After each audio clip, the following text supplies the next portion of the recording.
Welcome in, everyone. Welcome to Sunday Survey, a new thing I'm doing where I simply go around and I survey the VTuber community and the streamer community at large to find interesting things that may be a little bit sensitive, a little bit controversial, but at the end of the day, we can get some positive lessons from it so that we can grow, as well as see what not to do. This is where I dispense very commonsensical wisdom to you, and you think I'm amazing. Let's hope. I don't know. Gotta play myself up there a little bit. I hear Globy is losing 5 talents. Damn it, next door. Why are you reading my script? I gotta put on the other monitor. You're looking at it. But welcome in, everyone. Let me go ahead and welcome in, everyone. But we have probably one of the most fascinating streams for the Sunday Survey. This is the second episode in the series, I suppose, where I think this is going to be a Sunday thing, because it's really nice to, at the end of the week, for people who don't care or don't know about the community, like, hey, we can see something really cursed going on and see if we can get something positive from it. The caveat is I won't cover something or I won't talk about something unless there is something actually positive to come out of it. If it's just like, oh, did you see this rage bait? Did you see this drama? No. Unless there's something to actually come from it, we're not going to do that. I hear there's a group disbanding. That I don't know. But welcome in, Bear. Congratulations on getting first. Welcome in, Roro. Congratulations on getting second. Also, welcome in, I believe, Cal for getting third. Welcome in, Summa. Welcome in, Naz. Welcome in, Next Door. Welcome in, Lurkers, Lurkettes, and everyone in between, as well as everyone that's in chat on YouTube and Twitch. So before we jump into it, I do want to say the first thing we're going to jump into, the very first thing, basically has a claim of, well, there's an individual that would like to end all mining. Okay, so I do want to say, there isn't exactly how to say, well, you know what, screw it. Twitch Integrated Throwing, I'm closing the damn program. I updated it twice, it doesn't work, fuck it. It doesn't work this stream. Anyway, so I do have to clarify, because of the fact that there is no content warning, I do want to just let you guys know, like, it's not going to be anything that scares you, it's just going to be words, but if you're, like, not in the mood to hear some, cursed shit, I would recommend going away now, I suppose. But let's go ahead and kind of get that set up here. But again, I hope you guys are doing well. I hope that I can make the evening better. Tenshi is disbanding. I didn't even know that. Well, you know, we might as well talk about that right before. But like I said, you know, actually, this is a great example. The rain is killing me. Excellent. Yeah, I've never heard of Tenshi, but the thing is that, yeah.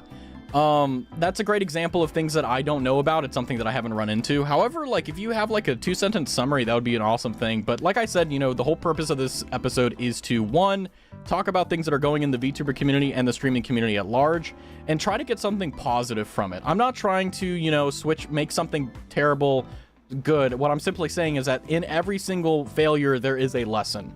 And whether it's my failure or someone else's, it's always worth covering. But like, for example, Tenshi, I see there on their Twitter. Here, let me go ahead and add that to the list of things. Let's go and hop over the very crappy scene, because I don't want to spend money on overlays, because why would I spend money on overlays when I could spend it on stuff for Raz 2.0? You know what I mean? Anyway, let's see and hope that this works. Otherwise, I'm going to be very sad because I set this all up before stream. There we go. So looks like Tenshi is disbanding. Essentially, I'll wait for Next Door here, but let me just do a quick glance here. So sorry for the white screen of death, but we've collabed for a group, life situation, friends. So it looks like it's just it's very much so just the case that, you know, life situations, everything getting in the way.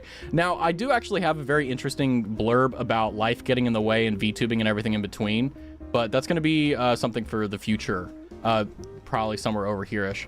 Many of their talents have personal problems. That is actually, no, this is actually a great point. There is something positive we can get from this. So obviously I don't have any connection. I don't know about Tenshi. I've never, no one I'm following even follows them, and other things like that. It's one of those things where, if I'm being completely honest with you, I don't know about them. However, you know, whenever you have a VTuber organization, especially one that isn't exactly like big, for example, like VShojo or HoloLive in terms of scale, right? You only really know about it unless you have someone that knows about it. You know what I mean? But whenever you have a group, one of the things that is a rule, and this isn't just for streamers, this is also in regular streaming and business and a lot of things. One person is enough to kind of destroy the whole nice bag, you know, one bad apple. But the thing is that if you have an entire group where, well, actually, no, they said they ended their branding. They're not graduating. Very fascinating. Then again, I'm also talking from a point and position of arrogance, because I'm streaming this, but also ignorance because I don't know. But, you know, whenever you do a VTuber group, you have to be very careful because you have to make sure that the people that are doing it will, one, be committed to the mission, whatever that mission is, and going from there. So that's basically Vtenshi. By the way, you know, just because of the fact that I missed this, if you guys feel like, hey, like, I saw this happen, feel free to send it to me for Survey Sunday. But again, the whole point is covering things that are sensitive, or potentially sensitive, and getting something positive out of it.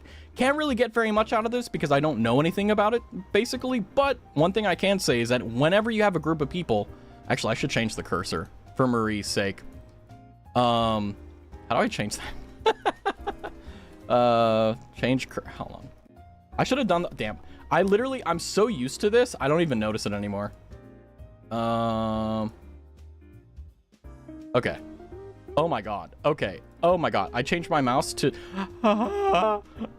anyway, yeah, I don't want them to. I mean, I'm not going to be saying anything controversial, but I know that, yeah, branding's important. But speaking of branding, you know, if you do something with your friends and you do it as a group, like, it can have some really bad situations where yeah, this happens a lot of them just haven't streamed in almost a year. Yeah, that's what happens a lot. You'll see, I've seen it personally, where people will be streaming for a pretty long time and then just something happens or life gets in the way, and then they basically, as a matter of fact, just graduate. You know, they don't give a twit longer or anything. They're just like, they just stop streaming and never start again. And it's disappointing because, like, every streamer has something to bring to the table. It's just you got to figure out what it is. And that's the hardest part. But this streamer, I'll be honest with you. When I heard this, I was flabbergasted at the fact that it just kept going. So for those who don't know, this is a VTuber named Pankster, I believe is their name, who basically went on a tirade in 40... Actually, if I'm not mistaken, this was clipped by the VTuber themselves, where basically they said this. I saw this on TikTok. Yeah, so I'm going to mute the music here so you can hear it. Now, if you're on YouTube, I may have to actually cut this out because it literally has, like, language YouTube does not like. So if you see a jump cut, just know, yeah, it was that bad. But basically, you know, we'll cover this later. But for those who are like, well, what actually happened here? I'll just go ahead. Also, take a moment and, like I said, you know, come back in a minute if you don't want to hear this. They were talking about making a pound of yourself. What? I don't know what that means. But this is what they had to say on stream while live. 13 is crazy, by the way. If you're a minor, you should kill yourself. If you are under the age of 18, kill yourself. I hate you. I want you to die. Fuck you. You should kill yourself. I do not want you anywhere near my goddamn chat. You annoying little fucks. Get out. If you are a minor, get out of my chat. Kill yourself. You are annoying. I do not want you anywhere near me. You suck. I fucking hate children. If you are under the age of 18, get out, kill yourself. Fuck you. So, for those who don't know, I don't understand the context because there's a thing in the future I'll tell you about. But basically, this is what Pankster said on stream. There was, based upon the context, it seems like there was a viewer who outed themselves as being 13. And basically, that's what prompted this speech where basically Pankster said, I don't want you here, and so on and so forth. Now, the thing that's most problematic about that is, frankly, the fact that, you know, Pankster got banned for this. However, the thing that's interesting is that whenever this went viral in the VTuber community, I mean, this is, if you read the comments, some of the stuff in there is just like, it's insane that, like, it's incredible the vitriol that's there. Let me turn on the BGM very quickly. But basically... Sorry for the BGM jump scare, but basically the day after this clip went viral, which, by the way, they clipped it. They clipped it and they put it on their Twitter profile. This isn't like someone clipped it and uploaded it. They uploaded this. Immediately after, this was their response. Seem familiar with the thumbnail on the video? They just doubled down. They were like, you know what? I am capable of saying far worse. So... if you're like, well, okay, maybe they didn't grasp the situation, maybe they didn't understand. You know, people are also very clear about how they feel about this. Please do, maybe we'll get perma-banned. Obviously, they got banned for hate speech and for telling minors to, you know, stop mining, as they say. I guess, I don't know how to say that. But if you're curious, they also said, I guess it's a free vacation. And I also want to keep in mind that this is a Twitch partner. So this isn't just some random nobody streamer that just is up and coming, and actually I didn't see this before. But this is someone who had the ability to reach partner, which requires 75 plus active viewers, an incredible, like, you need to build a community in order to achieve this. Well, maybe not, but anyway, we'll get to that in a further topic. But they view it as a free vacation. You know what? The BGM is kind of inappropriate for this. I realize it. You know what? Put on your own BGM. I'm sorry. We're just gonna go. Fuck it. We do it live. But essentially, you know, they got a free vacation is what they said about this. So this is their @handle. I will say, quick story before we go into the next thing. When I was digging for information about context and things, I did not know that they did things on the blue site. And for those who don't know what the blue site is, figure it out. So basically, when I went to their page, I saw some things I didn't want to see. And I'm not going to lie to you, I was just looking for thumbnail stuff that I could use to, like, blah, blah, blah. And I'm not going to lie to you, do not go to their page and look at their media tab. That's all I will say. But before that, sorry, it fucked me up because it was just full moon, man. Anyway, but yeah, I don't like minors to this extent. I don't have anything problematic with minors. It's all about making sure that I'm within the Twitch TOS and making sure that everyone plays ball. I think that if you're an 18 plus streamer, like, I believe, I don't want to put words in their mouth, but they kind of make it seem like they're 18 plus. You shouldn't go about that way. Now, we're gonna make sure that we finish this out completely by looking at the most ironic and probably the worst part about this whole situation. The worst part about this whole situation is the fact that they were at one point doing a 12-hour charity stream for the American Foundation for Suicide Prevention. So in a fit of genuine irony, the person that literally was doing an entire thing for charity is also the person saying the effect of, well, yeah, end it. Now, fascinatingly, and unsurprisingly, they wiped their VODs. There are no VODs in the channel. Now, at the moment of this stream and this VOD, the VODs are gone. But when I was making this, all the VODs were there. So this was a very smart thing, because if you're hiding your VODs, one, that's just kind of commonsensical, and it's like, okay, I understand, but yeah, 18 plus creators simply ban a minor. Exactly. Context? Well, the context is basically, yeah, I'm not going to play this video again because I don't want to worry about another jump cut. But basically, this streamer essentially said, miners should stop mining. They should jump off the mining cliff, as they say. And their response was, I guess it's a free vacation, as well as the irony is that they say this when they had done a 12-hour charity event. So I believe, actually, this is not even that far away. This is in March. This is August 24th right now. So that was literally a few months ago. So a few months ago, they do a charity stream, which I don't know about the results, but they did do the stream. Raised money for the American Foundation for Suicide Prevention. And then basically said, you know what? Yeah, I don't care. Everything's fine. Now, here is where it gets me. Because, one, let's keep in mind, this is a Twitch partner.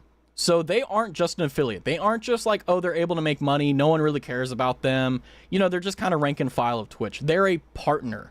There's a reason why they call it a Twitch partner, because you're part of the ecosystem. And it's one of those things where this is what is an example of someone who just does not care. This is an example of someone who has been elevated to a position where they just don't care.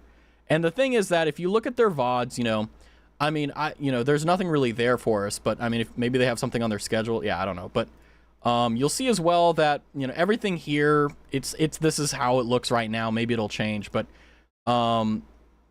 this is a Twitch partner. They disregarded the prevention, or are they concerning? No, they literally said, you know what? I think just because Rose came in a little bit late, let me just play the first 10 seconds so you get context. 13 is crazy, by the way. If you're a minor, you should kill yourself. I think that covers it. And if you had another jump cut, the reason why is because I played the first 10 seconds of this clip. So, yeah. So I apologize if I was a little bit unclear there. But the thing is that, essentially, they say that statement just a few months after. And here's the problem, right? Let's step back a bit. Let's get away from the emotional aspect of this, right? Why did they say this? Probably, one, like I said, they don't care. Two, they really do think that a ban is legitimately just a vacation. And last but not least, let's be real here. this happens all the time. And I'm not trying to condone the behavior. In fact, I hate it. But if there's someone who's in your chat, if you're a streamer or a viewer that's under the age of 18 and it's not a 18 plus stream, the only thing you do is you ban them. You don't tell them anything. You don't talk to them. You ban them. There's a reason why. But you don't say stuff like that because there's genuinely possibilities of people that may be their final straw, you know? And I know that may be grasping at straws, quite literally, pun unintended on that. But there's a lot of things that go into that decision, and it can be as simple as someone just being legitimate. Like, they said this not like, oh, like funny. Like, I think they really meant it, you know? Look at Reckful. Reckful, if you know who that was, massive WoW Twitch streamer, legitimately ended stream, and then, if you know, you know. You can Google it and you can figure it out. But basically, he was being bullied to the point of just literally doing it, and he did it. And everyone just, like, didn't care. And I feel like this is very much so the same situation where this person just does not care about it. And I'm not trying to say that that's necessarily bad. I think that if you have a 18 plus community and there are minors trying to get into that community, that's bad. But do you have this reaction? No. You're a major. You should act like it. There's a reason why we separate between the two. If a kid that was like 13 said this to another 13-year-old, that's just like kids being stupid and silly. They don't know. That's why they're minors. But this is clearly an adult. Why do I know this? Because in order to have a blue site where they do very fascinating work, you need to be 18 plus. So it isn't me, like, you know, guessing here. It's something that's known. And then also the fact they hit all their VODs. They had like 2 weeks worth of VODs here that they were doing this. And there was a fine line you never cross. That is precisely it. And that's the big issue. What can we learn from this? What is the positive from this?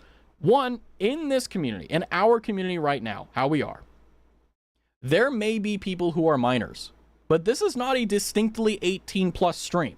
I have never said, and I never will say, this is a distinctly 18 plus stream. And the reason why is because I can, by the way, if you're under the age of 18, I know. Like, I'm very good at figuring out whether or not you're over the age of 18. If you think you're slick, I'm sorry. I grew up with the internet. I know how the game is played. But the thing is that if you're able to be within the rules of Twitch, which is you need to be 13 plus or 14 plus, one of the two, then you're fine. We keep the bar in this community very, very straight. Everyone can see the fence. Everyone knows what's going on. So everyone can participate in it, whether you're 50, 40, 30, 20, or the minimum age of requirement for Twitch, which I think was like 13, 14, right? So that being said, the important part of this is the fact that, yes, is it bad when minors are entering into an 18 plus community? Yes. Can you stop it? Not really. What can you do about it? You ban them. For example, in the Discord server, you have to be 18 plus. If I happen to see in chat, like in the Discord, oh, I'm actually under the age of 18, I'm going to ban you and I'm not going to unban you because it's literally my responsibility. And also it's a rule because I don't want to deal with, like, minors get up to some weird business in Discord stuff. I don't know. But the point is, what we can learn from this is the fact that even if your community is 18 plus, I need an adult. I know I'm an adult and I need the adult. If you're in an 18 plus community and you're a minor, one, you shouldn't be there, right? But that's no way to talk to a viewer or a stranger or a lurker or whatever the case is. It's frankly unacceptable. And I think all of us are on the train there, which is why I didn't like immediately bash the, because it's just common sense. And the common sense here is basically, if I'm being completely honest with you, is this is a person who has actually done charity work, legitimate charity work for the American Foundation for Suicide Prevention, and then within just a few months just literally said, I hope minors end themselves. Not good. Not good at all. And I think that is probably the most horrific thing that I've seen this week. For sure, it's been one of the most, like, crazy ones, because there's also another side which I'll get to. But yeah, nobody to be found. Also, welcome in. Thank you for the first time chat. I think they overreacted because they have the same issue over and over again. Gotta go by. Have a good one, Cal. Well, the thing is, I don't want to say what I don't know. I don't know if they have a history of this behavior. I don't know if they've done this before. Would I say, if you said, hey, Raz, if you had $100, would you bet that they've done this before? I'd say, yeah, that's an easy bet, but I don't know. This could have been a situation where they had a really bad day, but let's be blunt about this. let's be blunt. I think, if I'm being completely honest with you, this is something that they've said so much, they just don't care anymore. Because you guys need to understand something, okay? This is a little bit sketchy. If I get banned for this, whatever, it is what it is. Let's hope they don't have anything crazy. But this is their actual VTuber, like their actual Twitter, right? Actually, hold on. I don't want to get banned for this, so let me just make sure there isn't anything crazy here. Let me make sure. Just a sec. Oh, yep, there. Yeah, don't go to their page. I'll be honest. Don't go to their page. It's bad. Let me see if I can find the actual OG clip. Okay. So, okay, if I scroll up, there is literally prawn on this. Okay. Okay. So, you know what? We're going to do this. We're going to full screen this. Okay. This is on their official Twitter page. They clipped this. Okay. What? Oh, wait, hold on. Shit, this is the wrong one. Ah! Hold on. I'm good at this, I promise. Sorry, it's really loud. Shit. No, I've ignored it ever. I didn't watch this one. Let me... Oh, here we go. Hold on. Okay, there we go. Sweet. Sorry. If I scroll up, you will see a picture of someone's butt, okay? I'm not kidding, okay? Hi, Jupiter. You're coming in at an interesting time. I will say a little bit of a sensitive warning here. But yeah, let me make sure I'm losing chat. How many tabs do you have open? I'm not on full screen. Like 15. We have a lot to cover in 2 hours. What can I say? Is that man everything good? Yes, actually. Not first time. Used to have an account called No One Here, but I started to stream and change time. What's up? Nice. It's good to see you. But welcome in, Juby. Welcome in. Like I said, this is Survey Sunday. This is where we look at the things in the VTuber community and the streaming community at large to try to see if we can get something positive from it. And at the moment, we're looking at someone's failure and we're trying to see if we can get it. Need more tabs? Well, we'll see. But this was clipped on this is on their Twitter page. If you go to their Twitter page, which I don't recommend doing because there's some unsavory things. Not gonna lie, I thought it was a regular VTuber account. Nope, there was, you know what? I'll play the clip. If you're on YouTube and you see a skip, that's because I had to cut it out because YouTube copyright. Okay, and now it doesn't want to load. Hold on. Let me very quickly. I have to too many tabs. There we go. Hold on. Okay, hold on. This one I can actually show, I think. There we go. You've asked this question like, well, can I ask how old you are? 13. Okay. So, before we get into this, keep in mind, if I'm not mistaken, the minimum age that you can be on Twitch is 13 or 14, one of the two. Now, they said, Panky VT said that their stream is 18 plus. This is how they reacted. So maybe, like someone was saying earlier, maybe this behavior is something that's normal, not new. Yeah, you're getting banned, buddy. Flock in. If you're a minor, you should kill yourself. Okay. So I want you to understand, let's be very clear about this, okay? Everything blew up on like the 18th. This was clipped on the 14th of August. This was almost 2 weeks ago. So let's just keep watching. If you are under the age of 18, kill yourself. I hate you. I want you to die. Fuck you. Now, this may sound very familiar to the very first clip we said. Yes, that's because this person edited this, put memes with it, and said, you know, send it. This is good content. So this is the type of person that you're kind of dealing with here. I mean, they even, you know, if you're a minor, go away, anime, fanboy, so on and so forth. I gotta be careful because I don't want to show anything crazy, but essentially this is the type of person who would say something like this. And what that means is, they see this as a vacation. They don't see this as wrong. They see this as, let's step back. Let's jump into their mind. One thing we can do to try to figure out where someone is coming from is speculate into their perspective. See, how do they think? From their perspective, I'm playing devil's advocate here. They think that what they're doing is completely fine. They think what they're doing is completely okay. They think that because they're right, that they have an 18 plus community and that they can ban them, that gives them a free pass to say whatever they absolutely want. And that's just unacceptable. And I feel that it's not unacceptable insofar as freedom of speech. I say unacceptable insofar as you should not be talking to a kid that way. Even if you hate their guts, you don't do it. It's just not right. And the fact is that, yeah, it's not exactly the best thing. This makes me mad, and I know it shouldn't because it's just feeding their ego. Yeah, you'll see this with a lot of streamers that typically have a pretty large following who don't really do anything except follow them, really. And the thing is that they'll kind of follow them no matter what. And as they say more and more things, what happens is that they get more emboldened with it. So they don't ever get bonked for it. So they're like, oh, it's fine. And then it boils to a point where they literally, it's their brand.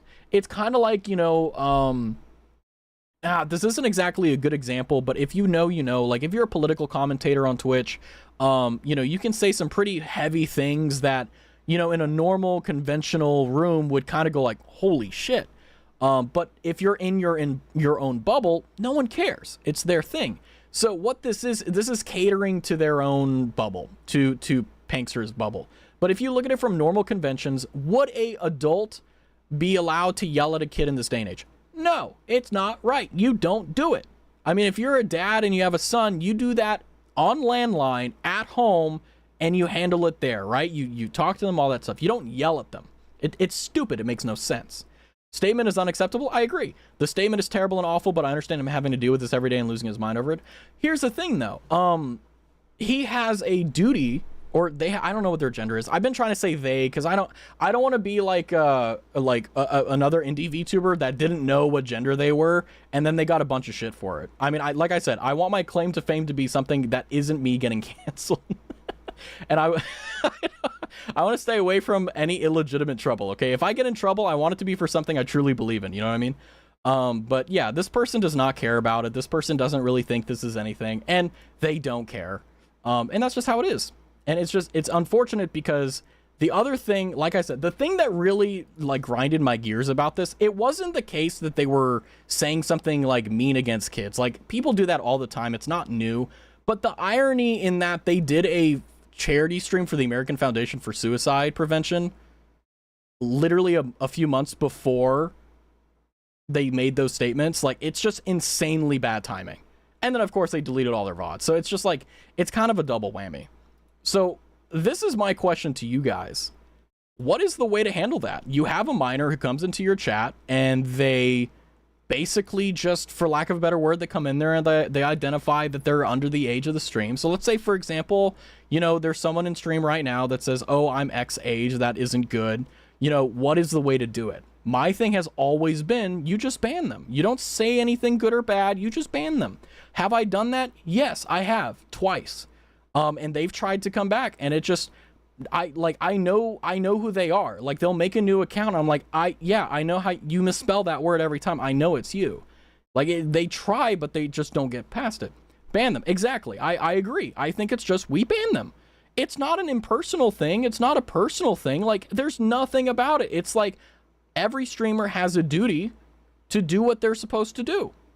And they have Twitch rules they have to follow. They have all, like, just normal common sense things. And the thing is that, like, my stream is not 18 plus. I have never ever said this is 18 plus, which is one of the reasons why I'm so restrictive on certain things. Because I know that no matter what I do, even if I did make this an 18 plus community, there's no way I could police that. I know there's probably one person in here right now who's not 18. Okay, like, I know, I'm not an idiot, I'm aware. But the thing is that whenever you have that situation, you have to play it safe. You have to make sense. And if you do find someone that's that, you have to act accordingly.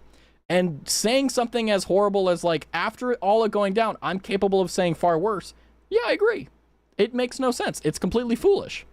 And I think the worst part about it is, on top of that, there isn't going to be any remedy. There isn't going to be any actual punishment, because what's going to happen is that this person is going to go on hiatus. Everyone's going to forget about it.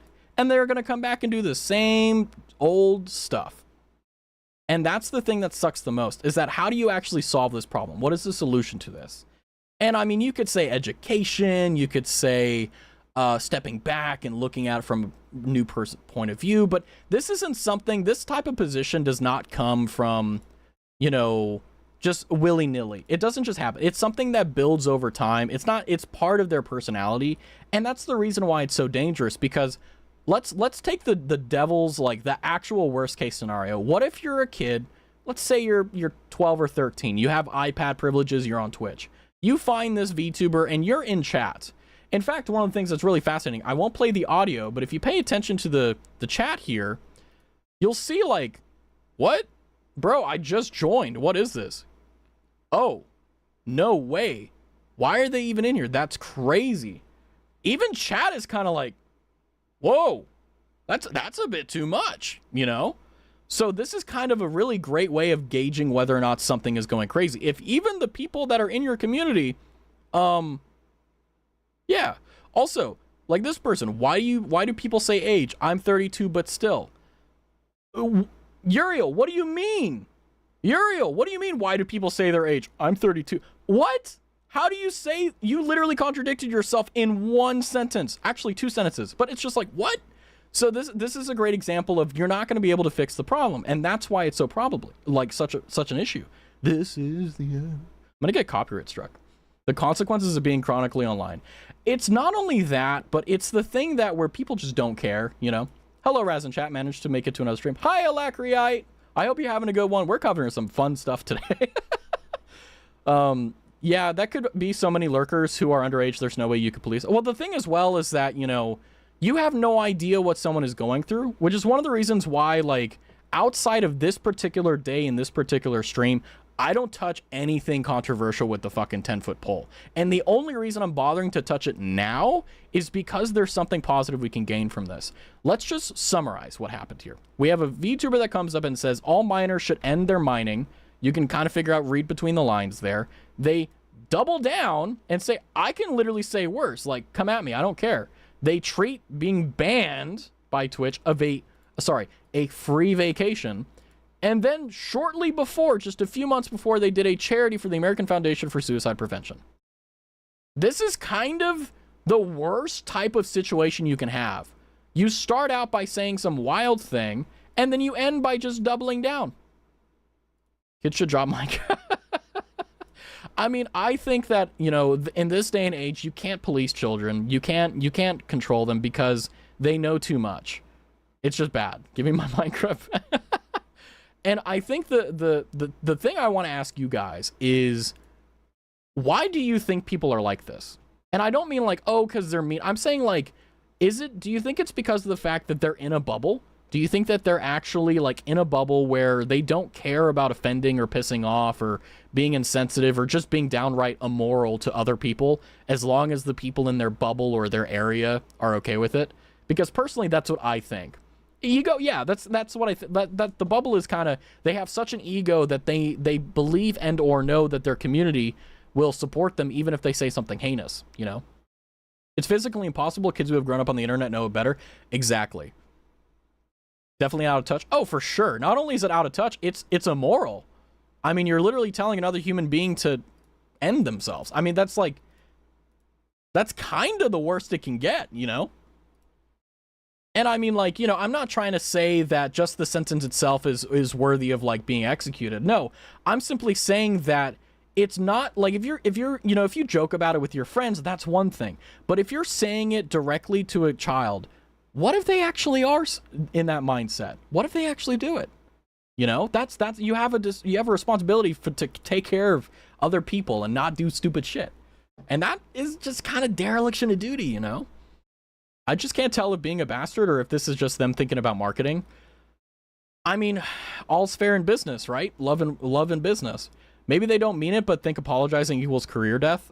Yeah, I mean, doubling down can actually, yeah, it can be a little bit problematic for sure, but I mean, the thing is that it's not, it takes a special type of person to be willing to admit their wrongs and rectify them regardless of the consequences. And 99% of VTubers and streamers will not actually do the quote-unquote right thing because they know that they can just do this and they'll get away with it. And that's where it is. The Discord staff channel in question, greatest bubble in history. Yeah.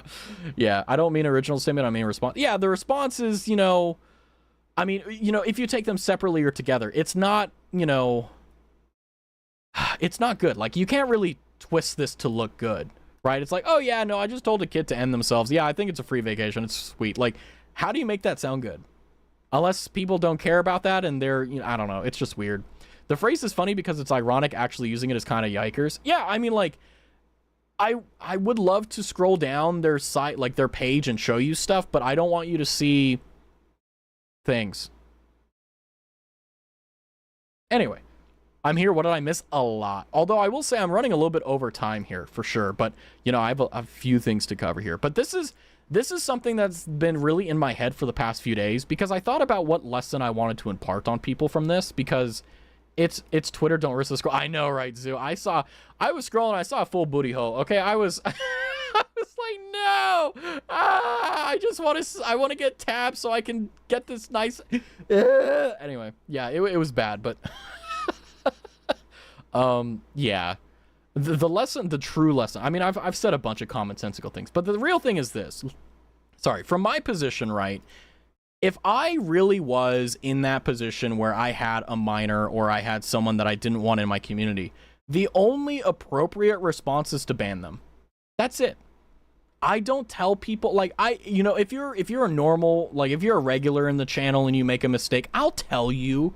I'll let you know. I'm not going to just ban you out of nowhere. But if you just walk right into the stream and you say some wild things, yeah, my finger's on the button. You know what I mean? Like, I've definitely had streams where my finger was on the ban button. I'm like, nah, I'll give him a try. I'll give him another try. And a lot of times they actually do genuinely, like, come back, you know? Literally did not know bro just banned. Yeah, like, if you've ever seen someone in the stream, like, just disappear, you don't know if they got banned or whether they just left naturally, you know? And the thing, some wild thing, yeah, exactly. But the thing is that it's always the right call to just ban them. You know, streamers should say ban and say I can. No, you don't even need to do that, because the thing is, you don't want to open a conversation. When I ban someone on this channel, unless it's something like very minor, that's just like something like a temp ban, like I've done it before. Like, I've temp banned someone for like a day or two and then they come back, because it's like, okay, like, there's your second chance, you fuck it up, bye, because I just don't have patience to police people, you know? But if you say stuff like blah blah blah, it's a waste of your time. It just isn't worth the effort. Professionals have studied over a decade to get to the point they can help you. I'm just a streamer. Yeah, I mean, like, if you want to have that type of spiel, that's absolutely perfect. But the fact is, it's going to be wasted on them because they don't care. Once someone gets banned, they unfollow your channel and they just leave. I banned someone the other day because they came in and said some wild shit, and I banned them on the spot because I was like, they're ruining my vibe. Bye. You know? And then they unfollowed and left. And it was great. No one cares. I only remember this because it's relevant to the conversation. Quietly, unless it's complete regular. Yeah, like, if it's a regular, like, you know, if it's someone that's been here for like 6 hours, you know what? I know you just did that. You know, hold on. You know what? Hold on. What is just for you, Knight. Just for you. I'm going to give you a 10-minute timeout. You know what? You know what? Hold on. I'm going to point at the sign. Do you see this? Do you see what this is called? This is called accountability, Knight. Accountability. But, Jesus Christ. I hate you guys. Oh, shit. No. No, I timed out the wrong person. No. How do I... Sorry. Shit. No. No, I accidentally timed out Alacrite. No, I'm sorry. Shit. How do I undo that? Wait, hold on. How do I fuck. How do I untime out? How do I... Oh, shit. Untime out someone. Oh, fuck me. No way. Wait. Is it like unban? Shit, no. Oh, I can't undo a timeout. Oh, no. I can't do an Oh, no. Oh, that's all my fault. That's completely my fault. I'm sorry. I'm sorry. It's just a timeout. Honestly, I should have accidentally banned you, because then I could just unban you. It's nice and easy. Oh, I'm sorry. I'm sorry. You're ugly. You're disgusting. I deserve that. You know what? I need to tap the sign. I'm sorry, man. Oh my God. / untimeout these. Oh, there's a thing. Oh, untimeout. Oh my God, you're right. Now I just have to spell their name correctly. Am I capable of the bare minimum? Let's see. Okay. Let's see. Hold on. Let me copy their name. Byron, I know I'm making... Hold on. Let me fix this. I can fix this. I can fix this. I can fix this. Okay. Did I do it? Okay. There we go. I removed the timeout. There we go. Oh, I'm so sorry. Yeah, no. Hey, by the way, the Twitch integrated throwing system is off for this stream. Just because, but honestly, you know, I'm opening the program. I'm sorry. I deserve that. You know what? I need to make amends. I literally feel like I just committed a massive sin right now. Welcome back. I'm sorry, Alacrite.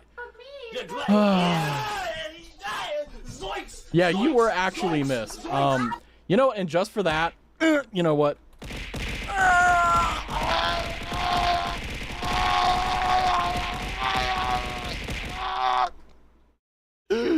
That's shit for you. But I think I made my point. I think there's a lack of this word. There's a lot of problems with people, and frankly, we just have to do our best to not make it worse. That's all the apology I need. I feel so now.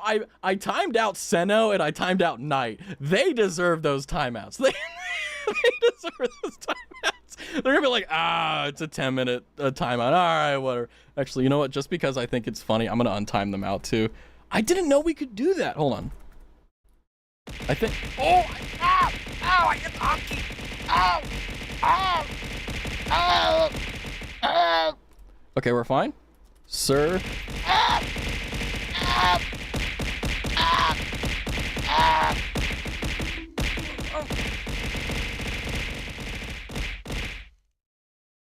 I think I need a free vacation.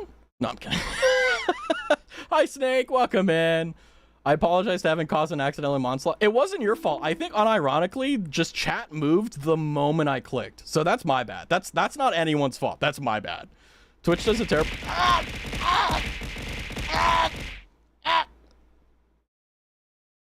I'm trying to do a job here, okay? Anyway.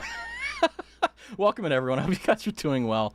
But I think there's... The bow on this entire thing is the fact that it's unacceptable to be, like... Even if they deserve it, because you guys know when there are kids that just do stuff that make you want to punt them across. Like, let's be real here, right? Like, let's be real here. The fact is, you should not do it. Also, I just want to say we just hit 600 followers, and you know who you are, you anonymous follower. Thank you. So that is... didn't expect us to hit 600 on the stream, Albion. I honestly thought we were going to hit 600 on Undertale, and that was going to be a crazy story. You know what? We're going to move on to the next thing, okay? So the next thing on the docket is the Globy graduation. So in a similar... I am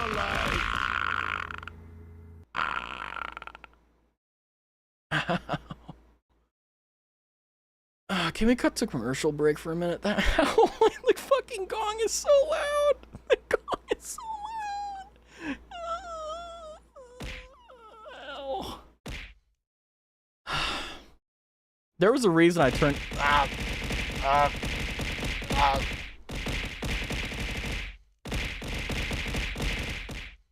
I'm dead. Anyway, welcome in, everyone. The next thing on our topic of conversation is the Globy graduations. There's a few things here I wanted to cover, and I think a few of them are going to be interesting. And I think the first thing we're going to be, I'm just going to ignore them, okay? I'm just going to tank them, okay? Because I'm a man, and I got to do manly shit. If I get hit with a raspberry, I can tank it. It doesn't hurt. Anyway, the Globy graduation. So I don't actually know too much about this, and I think it's deliberate that we don't know too much about it. And the fact is, there are 5 talents from the Globy community, basically.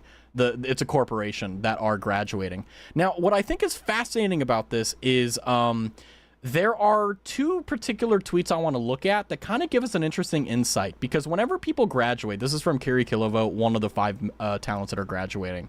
They were talking a lot about the reasoning why. And Kiri was saying something about ongoing challenges to make it harder to do the things they wanted to do, realizing that it wasn't the thing to create and grow, and so on and so forth, and that's why they're taking the chance to graduate. Now, I don't know if they keep their IP, but the thing is that there's so much limited information that I can't tell. Raz is doing VTuber news now. Damn, I seem like I missed a lot. It's the Sunday survey, where we look at the VTuber community and the streaming community at large, and we take possibly sensitive things and we get lessons from them. So VTuber news, God, I hope not. Hopefully common sense lessons. Let's strive for that to be the bare minimum, shall we? But this is kind of very generic boilerplate things you see that the legal department inside of Globy will write, and there's some they send this to the lawyers and they approve it or deny it, right? But the other thing that I think is fascinating is actually something that we don't see a lot of. And the thing that's fascinating about it is that this is from another talent. This is from Vance Van Creed. And I'm going to full screen. Sorry for the white screen of death, basically. Also, fun fact, if you click this, it hides the thing. I figured that out today. Can I zoom this in? Maybe not. But basically, they're saying thank you for the support, everything like that. It's going to pain them to graduate as per usual, as you would expect. They've been streaming less and all that stuff and so on and so forth. But this is the interesting thing that they put in here. This is actually very clever that they did this. It's been both due to internal and external factors, and they list that to be the case that they need talents, that being the company, who show dedication, that have events, and that they're not able to, especially during a directional change within the company. That's irrelevant. But what they're saying here is that they didn't have time to put 100% of their effort into the corporation. Now, for those who don't know, I figured this out recently. Most of the talents that you see in companies like this are not full-time. They are part-time. They're in college and they do it on the side, or they have like a retail job where they, you know, they work 40 hours or whatever hours it is, and then they do streaming on the second thing. And essentially, it's a very interesting, it's like a temp to hire system. If you've ever been in that type of job situation where a company doesn't hire you on as a salary or as a full employee, they do a temp to hire thing where it's a probation period where, you know, you work for about 6 months and then they hire you on officially. It's really annoying. I hate it. I know everyone else does too. But this is fascinating because it kind of lets you know that they weren't able to put 100% of their time into the company. And it's super predatory. I agree. And the thing is that this is also another reason why I think that there's very little value to join a corporation unless you're able to keep your IP like there was a la V Shoujo, right? Which doesn't exist anymore. But I think the thing that's fascinating, I know it's black on white text, so it's a little bit hard here. So I'll do my best to summarize, like I said. But the thing that's fascinating is that there are people who, like, look at this. Look at this logo. It's amazing. It's cool. But the thing that sucks about it the most, and the thing that's frustrating about it the most, is that this is someone who, when they started this, they were all in. I don't think there's a single VTuber in the indie scene or in the corporate scene who isn't 100% all in. Now, let's take a moment and think about what would cause someone who is 100% all in to back off a little bit. Someone who isn't able to do that 100%. If you're an athlete and you have to work a full-time job for 40 hours a week, you can't perform as good as someone who's able to just do sports all the time. It's the same analogy here. And what I think is fascinating about this is that if you look at this company, you can see that probably what happened is 5 of them, there's probably 2 sides of the coin. One side of the coin is they're not making enough money to make it worth going forward. And the second thing is that there's probably internal strife at the company. Because a lot of companies, like you were saying, like Alacria was saying, it's super predatory, and it doesn't matter if you're in America, England, Europe, or Japan, they don't care about you unless you can make money. And the thing is, like, that is unfortunately just how business is. And if business is not booming, you're going to be on the way out. And it's just how it is, especially with, you know, things like this where, actually, no, this is way better. See, hold on. There we go. Where, you know, how do I say this? Where you see dreams come to die. You know, I remember, I have never, personally, just to let you guys know, I've never watched Kiri Kilovote's streams. I have seen their tweets a lot. You know, they did a lot of stuff about F1 and racing, and that's kind of their shtick. So whenever there was F1 stuff going on, I would always see their tweets. But outside of that, I don't really know about them, right? But the thing is that this was someone's Oshi. This was someone's, person that they watched forever. And now they're gone. I don't know how long they've been streaming, but this is something that's pretty prevalent in the streaming community where, you know, you'll watch someone for a year or a few months or something, and then they just disappear. And it's horrific because it's not, you know, people have said it's like a breakup, and it kind of is, because it's that, you know, after work, that's where you go and watch stream, or, you know, maybe before your coffee you watch stream. I don't know what time zone you're in, but it gets part of your schedule, and it can feel really bad when you lose that. And unfortunately, this is kind of just what you see in a lot of corporations and indie stuff. Like you were like how Nextdoor was saying with Vtenchi, where, you know, a group of friends came together and made a guild essentially, and then they disbanded it. It's just unfortunately the case where that happens, where you have friends come together for a common goal, and if they aren't able to consistently continue to produce, then what happens is that people start slacking off, people start distancing themselves, and then what ends up happening is that it starts falling apart. And the reason why is not because of the other members in the talent group or because of things. It's because of life, a new job, a partner, or a family emergency, a medical condition, anything under the sun that you can think of. That could be a very easy explanation. If you're someone, for example, who had a chronic medical condition, let's say you had something that made you immobile, right? That's going to be something that stays with you your entire life because it's a chronic condition. And unless you're able, and I'm talking about Iron Mouse here in this example, if you're not able to figure out a way to work with it, it's going to just drown you. And it takes a lot of effort, time, money, sanity to be able to figure out a way where it works. And like Rascal was saying, like, I found Carrie fun, and with the car-related content, it was good. She did disappear from my feed, but it's sad to see this. I agree. Even if this isn't someone that you watch a lot, just seeing them basically, for all intents and purposes, die sucks. And we'll talk a little bit about that later, about, like, you know, you have these VTubers that you watch and you love and you appreciate that just disappear. And it's genuinely horrific. And I think the only thing we can get positive from this is that if you are a streamer or a VTuber or whatever the case is, the fact is that you need to make sure you pursue it, and you make sure that you have everything, contained. And what I mean by that is not like, oh, you need to have your entire life, like, figured out. No, not at all. But what I am saying is that if you're going to make a commitment to something, you need to make sure that it's not just a commitment that you can keep up, but something that's sustainable. You have to protect against burnout. You have to protect against all these things working against you, your own personal goals that you've created in your head that are realistic or unrealistic. You have your own desire to grow, your own, all these things. And you have to become your best friend. Otherwise, you're going to be your worst enemy. And unfortunately, with a corporation, the only thing they care about is your KPI. What's your performance indicator? Like, what is the thing that is going to actually be, you need to make us money. Oh, merch sales are down. You need to do a rerun. Oh, your ASMR is how you make a lot of money. You're only doing ASMR. There's a lot of things that go on behind the scenes that we just never see. And that's why I have, for the longest time, just never thought about joining a corporation. Even if it was something like VShojo, it would be a very hesitant yes, because, I mean, who would turn down the opportunity to be with a bunch of people that you can call your best friends and just hang out with and do cool stuff? I don't think anyone would really do that, but would turn that down. But the fact that would happen is, like, so small. VShojo itself was a massive and total, just complete and absolute, like, just exception to the rule. Money or creative freedom. That's also a consideration as well. Do you get that in your contract? And I don't think a lot of people do. And I think this is one of the smaller, I guess you could say, pieces, since we're going in the news section here, where you need to be conscientious of the streamers that you watch. And I don't mean conscientious in the sense that you need to be wary of them. What I'm saying is you need to make sure you appreciate them. A lot of streamers have what I like to say, denial. They don't like to talk about on stream their feelings or anything like that, and so on and so forth. More on that later.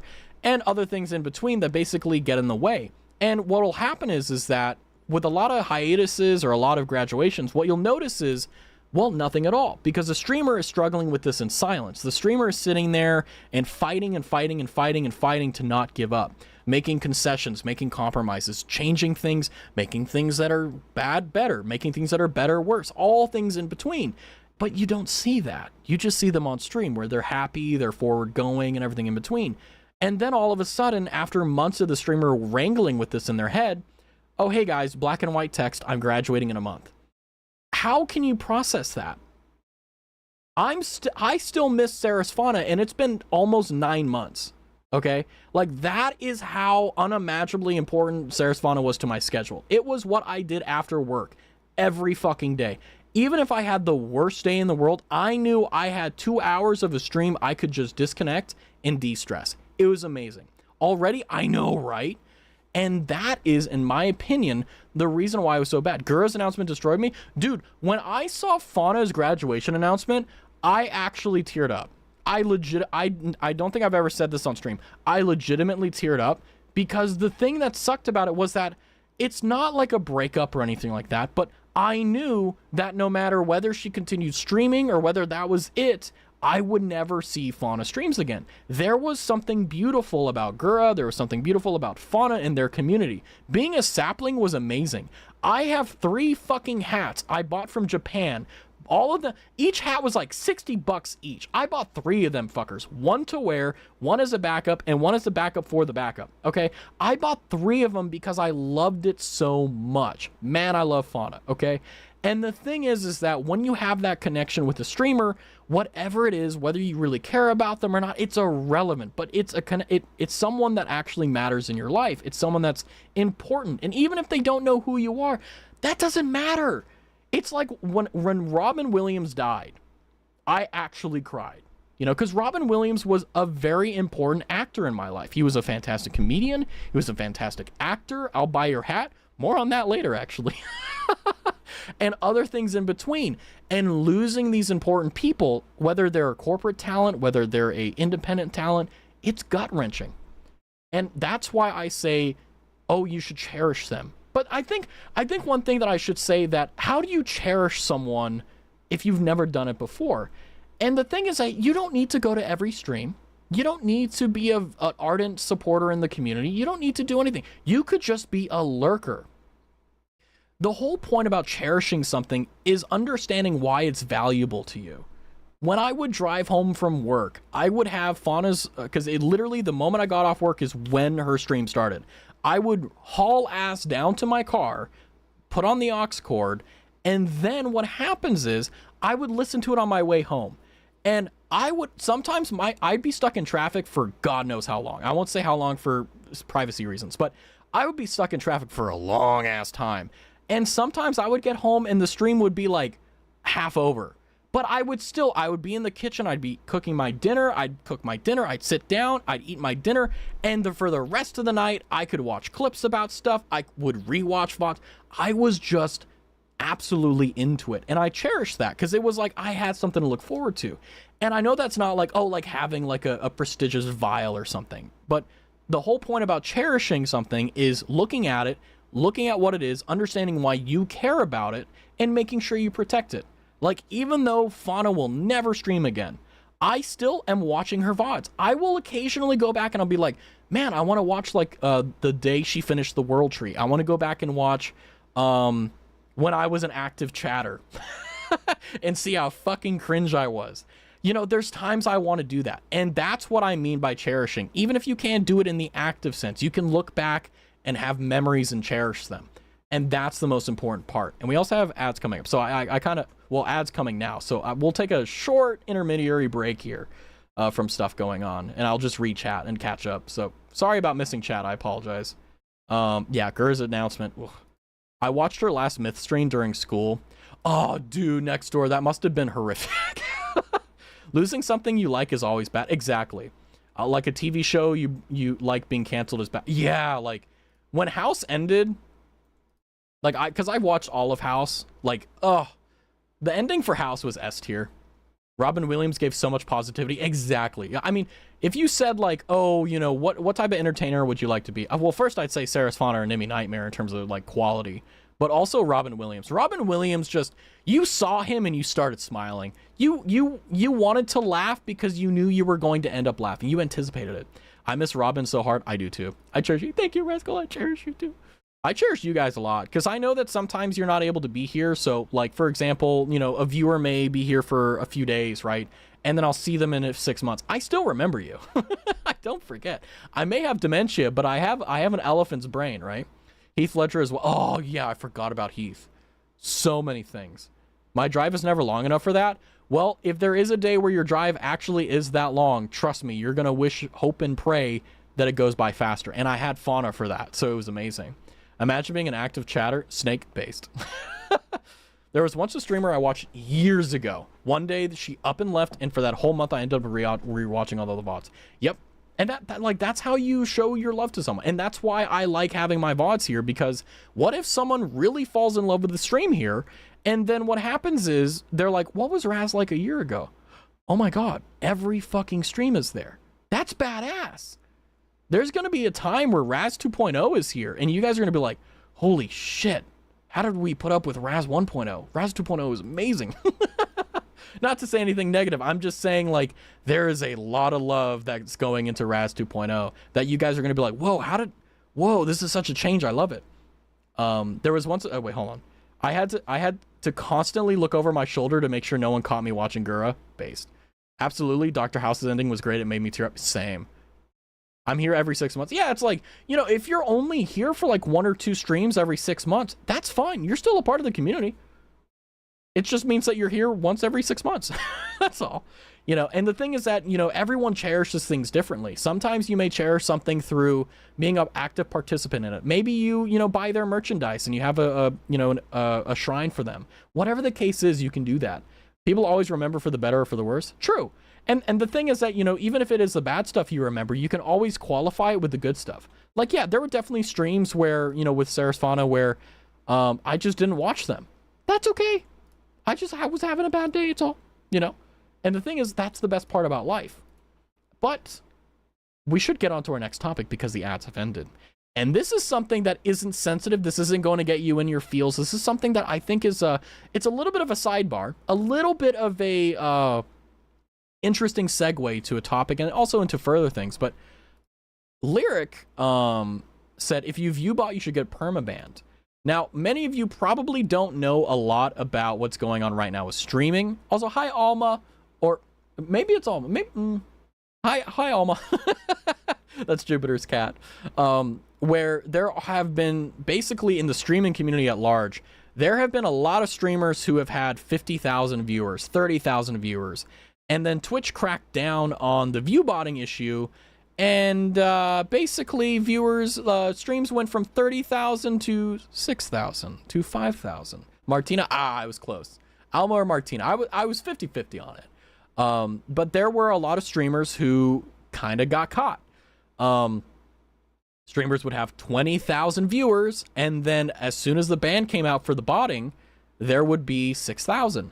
So the question I have is viewbotting bad? Now, I will say objectively, I think viewbotting, you shouldn't do it because it's actually the reason why like Twitch is so unprofitable, because there's very little return on investment for advertisers, because if they're fake views, then that's not a reliable indicator of like work. Like they even said, like, you know, sometimes streamers with 1,000 views had a higher return rate than someone with 50,000 because they were botted views. Now, I won't go into it too intensely because this is more so kind of a, hey, let's kind of detract away from the very sensitive stuff and move into a little bit more of the funny, interesting things, I suppose you could say. Funny, interesting is a catch-all. I say that we're transferring away to things that are still sensitive, but not as sensitive. But thought I was saying my name. Nah, but hi, Soma. It's good to see you. But I think that I agree with Lyric here. I think that if you viewbot, you should be permabanned, and I don't think you should get a thing back. Because viewbotting is legitimately a way where people have kind of gamed the system. And unfortunately, I mean, even Tim the Tatman said in a one-off clip that I wasn't able to find because I suck, but I still have it in my memory. He was like, you know what, shouldn't I have been viewbotting this entire time since apparently everyone else was doing it? And they had a survey that came out that saw, like, of the top 100 streamers, more than 50% of them were actually viewbotting in some capacity whatsoever. And it's like, my question to you is, if I were to start viewbotting, would you be angry? Would you be upset? Would you agree? Would you disagree? And the reason I say me is because I think it's easier to answer that, right? If I say, oh, random streamer number 27, you're like, I don't care. But if it's like me, you guys are here right now. If I were to right now go and purchase this thing where we got 1,000 bots, right, to watch the stream, would you guys hate that? Would that be a bad thing? I personally think, as you know, jumping from streamer to viewer, I would hate that too, because it's like it would be disingenuous first and foremost. It would be wrong and also against the rules. And fourth, it would diminish the victories of our community, right? Not angry, but disappointed. Yeah, because like there's also the element of like, you know, you understand the game. You understand that if you want to be full time, you kind of have to do everything in your power. But you know, it's kind of, well, it's the Machiavellian thing of like, if the law is a fine, then it is merely just how much do you need to pay to do it. I wouldn't be upset, but I'd be concerned about your use of money on inflating a number. True, but the thing is that everyone that's used botting allegedly has seen massive returns, because guess what? If I had 1,000 views right now in just chatting, anyone who clicked into just chatting would see my stream. So it would be basically it would pay for itself advertising wise. That's why they do it. Viewbotting is bad, but if said person does it, it's whatever. And this is what's fascinating. This is beautiful because it kind of shows a fragmentation of the consensus. Because, like, for example, racism, bad. Everyone agrees. I don't even need to ask you that. That's a bad thing. We should not judge someone based upon the color of their skin or their creed or their nationality or where they come from. That's a very commonsensical thing, I think.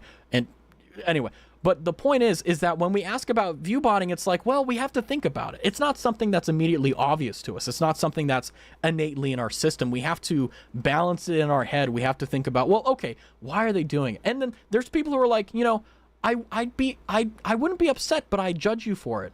But the thing is that, like, you're not saying it's wrong. You're just saying you'd judge. But the thing is that doesn't mean it's good or bad. It's just saying, like, you would allow it, but begrudgingly. So that's a fascinating thing as a streamer, because streamers think that way and think, well, okay, if you guys allow me to get away with that, what else will you let me to get away with? You know, if, for example, you said your reasoning was, well, you know, like, I understand Raz is doing it because he wants to get ahead of the curve. It's immoral. It's against the rules. But, like, you know, I understand. What else will you let slide? Will you let me get away with saying that I should tell a miner to stop mining? How far can the cookie crumble? That's the slippery slope of the question here. Your reasoning says next door is behind it is, yeah, sure, it makes me question you. However, I get my content anyway. Ah, so you have an there. Now, this is interesting. Next door says you have an interest in me doing that. Fascinating. See how, like, this blows up into a massive umbrella that we can see, like, where the rain falls.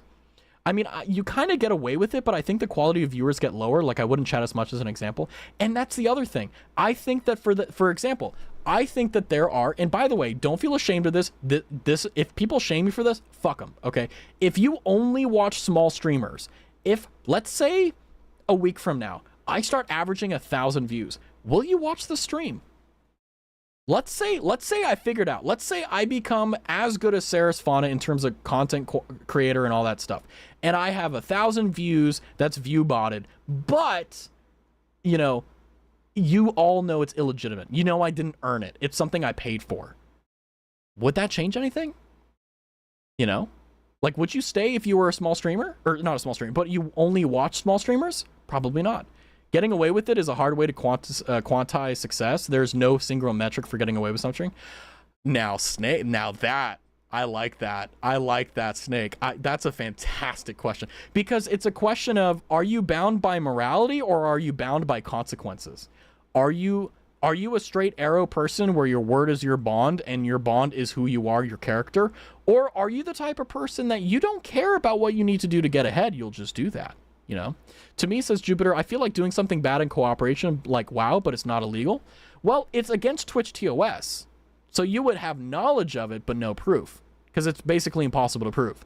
Well, impossible to prove that the streamer is paying for it, but it's very easy to see if they're using it. I'm not straight. I hope you figure that out. Kidding. It would be like your a secret fishing spot being posted on social media. That's a really interesting way of doing that. Chat remains largely the same. Interesting. It's not that I have an interest. It's just that I love small streamers. If 99% of the viewers are bots, and that doesn't get in the way of my love. Oh, so now, by the way, I want to say, I'm not saying this is a bad thing, but let's jump into the mindset of where this logic goes. If it's the case that, you know, you only watch small streamers, but they end up getting all these view counts, and then, you know, you let it go, what else is you're willing to go? It's a question of the slippery slope, you know? And it's called a slippery slope because if you allow one thing, what else will fall down with it, you know? Why do I feel like I want to cosplay at 2 a.m.? I don't know, Lemon Cloud. I will tell you one thing, though. I think that you should do it. You should do it. Do it. Why not? Who cares? It's 2 a.m. What are you going to do? You ain't got nothing to do at 3. Come on. Anyway.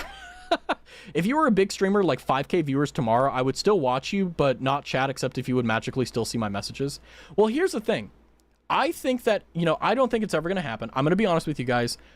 If you were to ask me, hey, Raz, what is your grand magnum opus for the stream?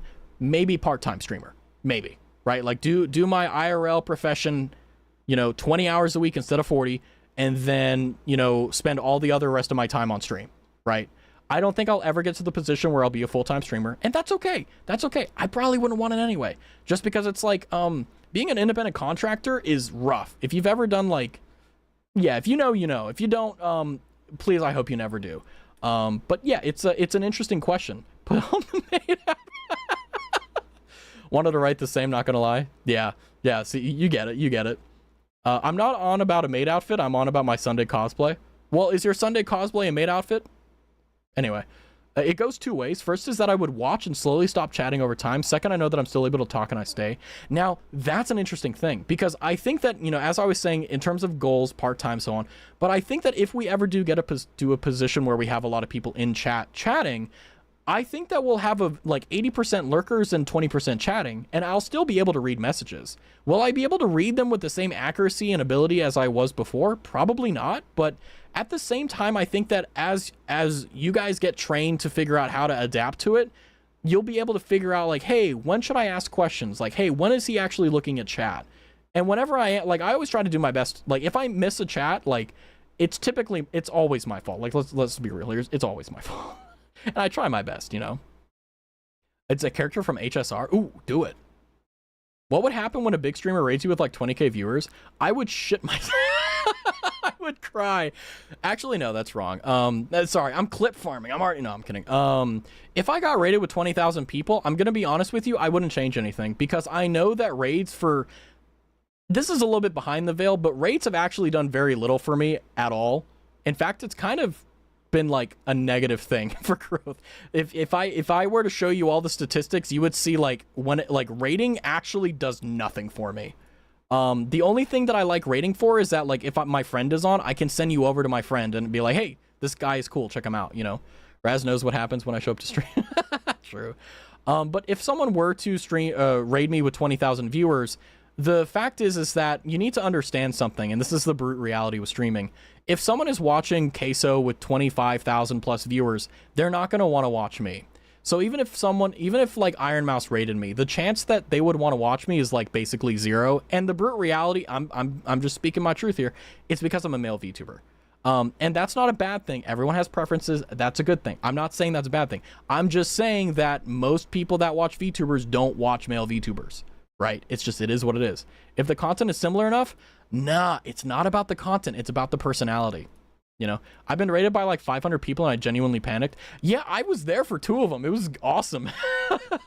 And I think it was both when you were doing ASMR. So you like, I think I heard oh no.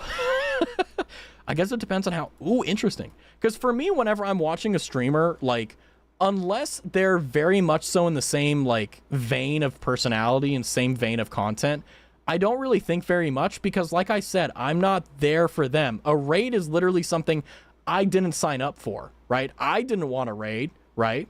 You're like wheat bread. Is that an insult? Am I white bread? And sorry, I'm gonna move on. Take that as you want. Okay. All right. Okay.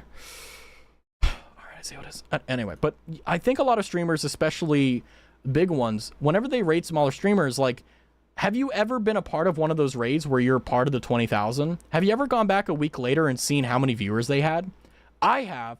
It's awful. They have the same viewers they had before the raid. It just doesn't work. And I think the only time it does work is if you're able to capture them. And I think that you have to be really freaking good at streaming to do that, and I don't know how to do it yet. It's really hard. Whole grain bread. Nice. I never really stick for raids. I like finding people and pointing others to them. Yeah, I mean, I think when it comes down to with raids, I think really the big thing that I don't like about raids is the fact that there's no incentive for a viewer to watch. If I got a 2,000 channel point bonus for watching a streamer that was raided for 10 minutes, I would do it every time. I would literally, if you're just sitting there, like, no cam, you're just sitting in the main menu screen, I would watch for 10 minutes to get my 2,000 points from my streamer. That's what I would do. That's how I would fix it. Twitch will never listen to me. I have good ideas and they don't care. But, like, if I rated out to, I don't know, Lyric, for whatever, Lyric's on the screen, and it said, hey, if you join us on this raid, we'll give you 5,000 channel points. You're like, that's like a bunch of raspberries I can throw at Raz. Wait a second, I can choke Raz with that. Interesting. You know, there's an incentive for it. But otherwise, there's nothing there. That'd be awesome. Exactly. That's why they don't do it, because it's just blah, blah, blah. And this is just something, I know we're way off tangent here, but we're going to stay on it just because of the case, but you know, it is what it is. But what are you going to do when you never go back to the stream? Well, what I'm saying is that, like, if I raid Jupiter, for example, and you stay in the stream for Jupiter for 10 minutes, you get 5,000 channel points on Raz's stream, on my stream. So it incentivizes, because most people that raid into another channel are gone in the first 20 seconds. I'm a victim of that too. Like, I've had streams where I raid and run immediately because I'm just tired. I'm just like I want to go to sleep. You mean on the stream that I raided I got? Yeah, exactly. But what I do want to say, though, is that when it comes down to view botting and everything in between in this entire envelope we're talking about, I think that ultimately at the end of the day, view botting is a negative thing. It's bad. And when it comes down to incentivizing raids, let's be honest here, there's very little Twitch will do. And that's just how it is. I've seen videos be made on this tiny Minecraft SMP that I play on. Player accounts jump 2,000% in a week, and then maybe 0.5 of the players who join actually stay for a long time. Raids have even less of an effect. Yeah, because it's just, people only want to play on SMPs and stuff if the streamer is there. Like, or if you're a viewer, from the viewer perspective. They don't care if, like, another streamer is on. They want to be on when their streamer is on. And they get, very, like, it's not a possessive thing. It's just, it is what it is, right? Start view botting and tell me that so I can afford it. Don't worry. For better or for worse, I'll never view bot. If I get to any level of success, I'll fail my way up there, okay? And you guys will be there to watch me the entire way. I forgot who rated Sky while playing Armored Core. I think it was you, and honestly, I stayed through streams and then some. Well, there are times where it works, right? But the fact is the retention rate and the actual value, the thing that raids are supposed to provide value for, it just doesn't, you know? Sometimes I stay when someone raids out. If I can vibe with the streamer at raids, I stay. If not, I go. See, that's also based as well, because it's like, that's the point of a raid. It's basically an interview. It's like you got, well, realistically, you got 20 seconds to win them over. That's about it, you know? I just leave the rated channel most of the time, not gonna lie. Yeah, I do the same thing, because it's like, I know I'm just gonna exit out anyway, so there's no point in me staying. However, I do have an interesting question that I think everyone will have an easy answer to. I know we struggle a little bit with view botting and so on and so forth, and, you know, like rating and stuff, but I want to ask you guys, how do you feel about AI being used in animation? Now, I will say, before we continue, I want to say that this has actually been debunked. The Sekiro anime did not use AI. The company actually came out and even said it. I just want to be clear on this, okay? However, this is a mistake of an artist just forgot to erase it, allegedly. This person basically said, you know, they did an AI stuff. However, my question is, hell nah, no. That's an easy answer. And I think I don't need to harp on that. I think everyone kind of gets it. You know, you got the job, now entertain me from here on. Exactly. But here's the thing that's fascinating and the difficult part about this entire situation. We're very clear on whether or not we should not use AI, but with view botting, we had to think about it. This is a fascinating distinction here, and the reason why I draw it is because it shows how much we're willing to let slip. Now, we all know AI is bad for VTubing and everything like that. I think personally, AI should only be used as a conceptual thing to help you conceive things. So if you're thinking of an idea, maybe like it'll help you like a whiteboard. If you use AI like a whiteboard, I think that's perfectly fine. I think it's perfectly okay to conceptualize visuals and things like that to help you. I definitely think that's okay. But for an animation, you lose the soul. AI sucks. I agree. It's also interesting that AI is allowed in some fields like program. It is an art in some way too. But here's the thing, Snake. Who is it an art to? Is it an art to the C-suite because it saved money on actually hiring artists? Or is it actually a art because, well, it's beautiful? Or it has some conventional objectivity of beauty, you know? I think there's a difference between AI art and view botting. Okay, that is true, Next Door. I don't mean to draw a false equivalency. What I'm trying to say here is that I'm trying to draw a distinction that we have a position very easily in our guts saying AI is bad, we shouldn't do this. Whereas with view botting, it's something that none of us have really had an intrinsic amount of time to deal with. I have because I've spent a lot of time on it, so I've had the time to do it. But notice how, because of the fact that it's new, you're able to let things slide, which is why I think it's very important to make sure that if you believe in something, you definitely should research it, especially after you've made your decision, because that's the best time to prove when you're wrong. AI can be used as a tool to help facilitate, not do replacing. I agree. I think it's hard to think the bots because behind doing it, someone is, we don't know. Very based and very true, Keith. It can match disparate data sets very well. That's close to the extent of the hard applications of AI right now. Well, AI sucks. Like, in AI, the only thing that AI has been very good at is writing. And when I say writing, like, I like whiteboarding. Like, if I need, hey, ChatGPT, can you give me 20 different synonyms for cinnamon roll? They'll be like, oh yeah, blah, blah, blah. That's like the extent of its usefulness. I don't think anyone anywhere uses like coding from an AI. Because if they do, like, how the fuck do you fix it? You know? My thesaurus? Very true. Very true. And I also took off my cosplay like 2 hours ago. Do it again. Have you seen those people going into AI psychosis from talking to chatbots too much? I have, yeah. So that's another thing. AI is a scary thing.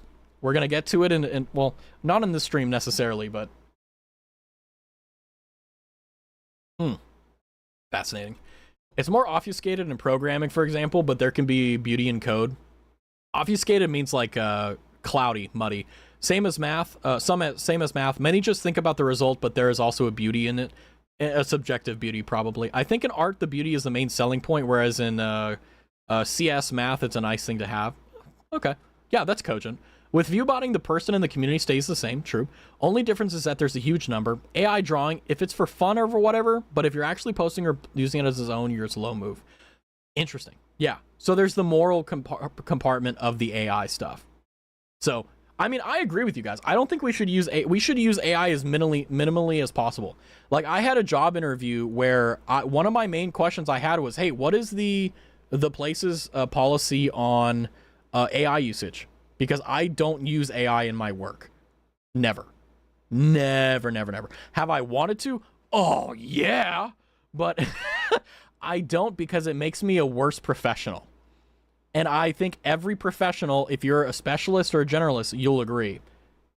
AI writing makes sense, but making videos and images doesn't make sense. I agree.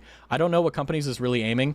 They're all trying to replace basically low-wage workers to cut cost. That's what the companies want to do. If you don't know the inside skinny, it takes like 10 minutes to put on the cosine of the cost of the accessories. If not, do it. No, I'm kidding. I've just come back. Apparently it's AI. Please don't be true. It is not. So for those who have just tuned in, it is not AI. The studio apparently said that it does not use generative AI per the official statement on the account. However, there are some people that, like, for example, like the person, the op in this post said that the company that was animating said, and I quote, they utilize the latest technology such as AI to evolve production processes and expressions, thereby bringing about digital disruption in the anime industry. Now, that could just be buzzword to get investors to invest in them, because AI is a buzzword right now in business, if you don't know. But it could also be legitimate and where they do use AI. So this could be AI, but the company says it's not. So we don't know. But yeah, we can't really minimally use it because we literally used it in everything, and I do mean everything. Yeah, it's like it's a slippery slope. Like once you start going down the slope, you can't go back up. I used to use Snapchat AI to bullet point topics for my homework. Yeah, when I went to the doctor, like he recorded our conversation so that I would do a notepad. Honestly, great use of AI. Why waste time writing shit down when you can just record it? That's just something off about AI art, regardless of how good it becomes. I agree. I mean, AI art is really hard to differentiate, to be honest with you. It's really hard. But yeah. There's that whole frame looks like AI, not just the hand. You know what? Let's investigate, shall we?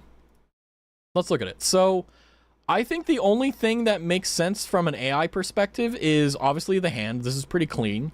Like 2, 4, 6, and all this. But here's something that I think we should investigate a little bit further. What if, let me make sure this is the right tab. What if it's on a HoloLive standee? Jusagi said, wait a second, my Enrico Bay acrylic has 6 fingers. Has AI been there the whole time? And for those who don't know, 1, 2, 3, 4, 5, 6. So there is, just based upon the fact that there is, let me zoom in for you guys. That's 6 fingers. So, is this an artist's mistake? As an artist myself, says Papyrus, I think I will have a shit ton of frames, like who knows 120 frames a second, because increasing fluidity. That is a wonderful point, Papyrus. I'm really glad you pointed that out, because as an artist, you wouldn't leave that in. And by the way, this isn't just a nobody. This is Hako's Bales from HoloLive. So this is how they've been trying to get through this, you know? Does she have her middle finger out? No, that's her pointer finger. No, that's her pointer finger. Pointer finger, middle finger, secondary, third, and then another pinky. You know? It's kind of crazy. Is she flipping an MF off? No. I do agree it needs to be limited. Yeah, AI needs to have... There was actually legislation that the House, I think they sniped it down, where they wanted to have a quote-unquote moratorium, which is a fancy way of saying they wanted to have no limits on AI governorship for 10 years. So we can do whatever we want with AI for 10 years. That got sniped down before it could get to the Senate.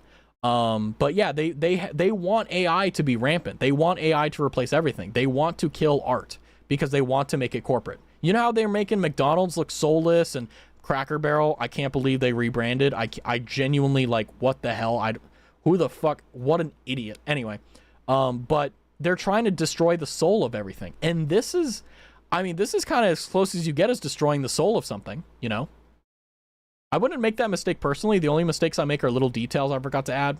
Yeah, that's a normal mistake. But this is a shipped product. This isn't a concept. This is someone bought this. McDonald's new ad is AI. I think it was. Don't quote me on that. I don't know. That's hearsay. I don't know. Nighty night, Blood Snake. Also, have a good night, Blood. It's 3:30 a.m. I'll be going to sleep for now. Good night. Get some rest. You deserve it. I'll see you soon in like 6 months. No, I'm kidding. I know you're always around even if you're not in stream. Don't worry, man. You have a good night. Take care. Get some rest. Anyone who played Sekiro would think they would go insane on parrying, but making it visible and creating those split-second moments like in the game, adding frames, is the only way. But more frames equals more work in drawings. True.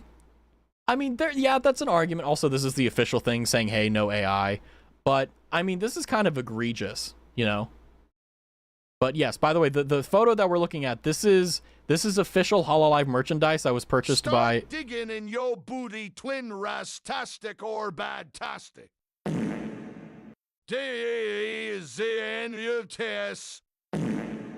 Bless you. Rastastic, actually. That merch should have been checked. I think what happened is that they did check it and they just didn't notice. And I think that's just like how it happens. It's just a mistake, like a very clear mistake. The VTuber drawing has to be AI because the hand receives shading and coloring, meaning anyone who draws by hand would surely notice. I agree. Yeah, man, you've just been fucking on the ball every time. Just fire HoloLive. No, what I think happened is that they didn't hire artists. They just did this. Now, this is not the first time that they've used AI. They've been caught doing AI shit like this before. In fact, if I'm not mistaken, here we are. In the official HoloLive background, they used AI. It's not clear and relevant or like extremely clear which ones were, but yeah, that doesn't look like an artist do that. Is that why Gura left then? It could be. I mean, we don't know what's going on behind the scenes, but I mean, this is bad. Like, even like, is this AI to you? What do you guys think? Is this AI? You know, is this something that's, you know, actually AI, or, you know, the words are gibberish? Yeah, it's like, if Jupiter was here, I was like, is this readable Japanese? At least Gura's base, true. The pillar is on the roof. Yeah, it's like, that looks like, yeah. HoloLive is notorious for being money hungry and using cheap ways to hide the fact they're scamming. Yeah, yeah. And this is kind of just a fascinating aside here, where this is not the first time.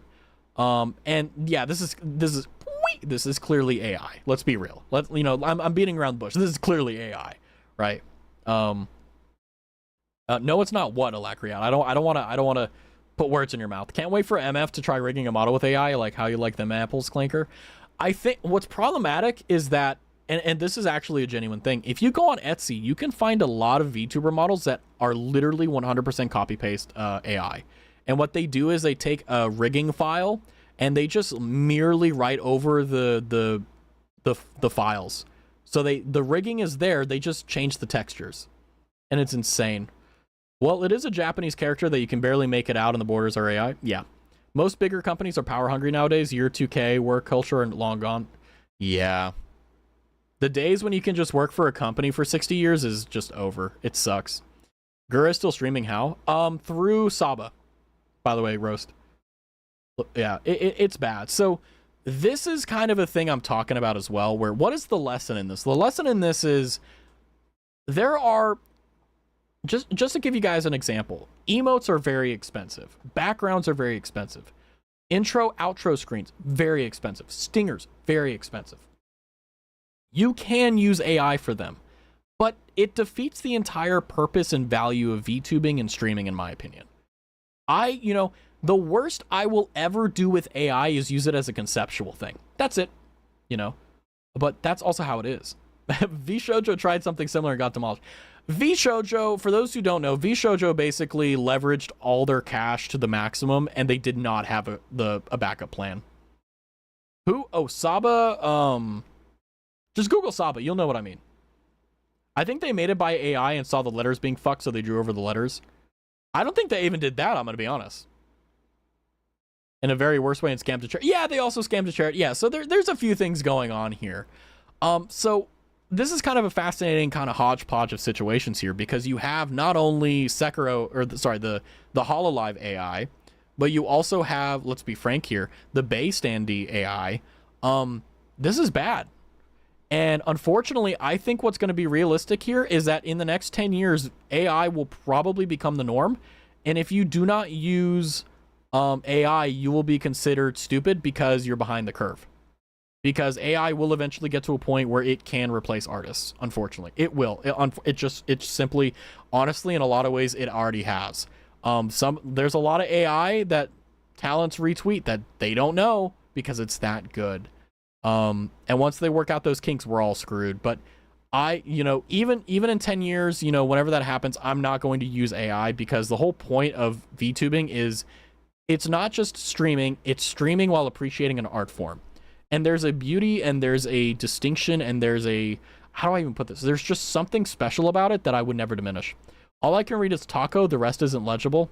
Yeah. VShojo's situation is probably the most evil doing on VTuber community. Have you heard of a girl named Cinder? No, I'm kidding. Good thing I set my art now than later. Yeah, work hard now to outwork the AI guys. Yeah, for sure.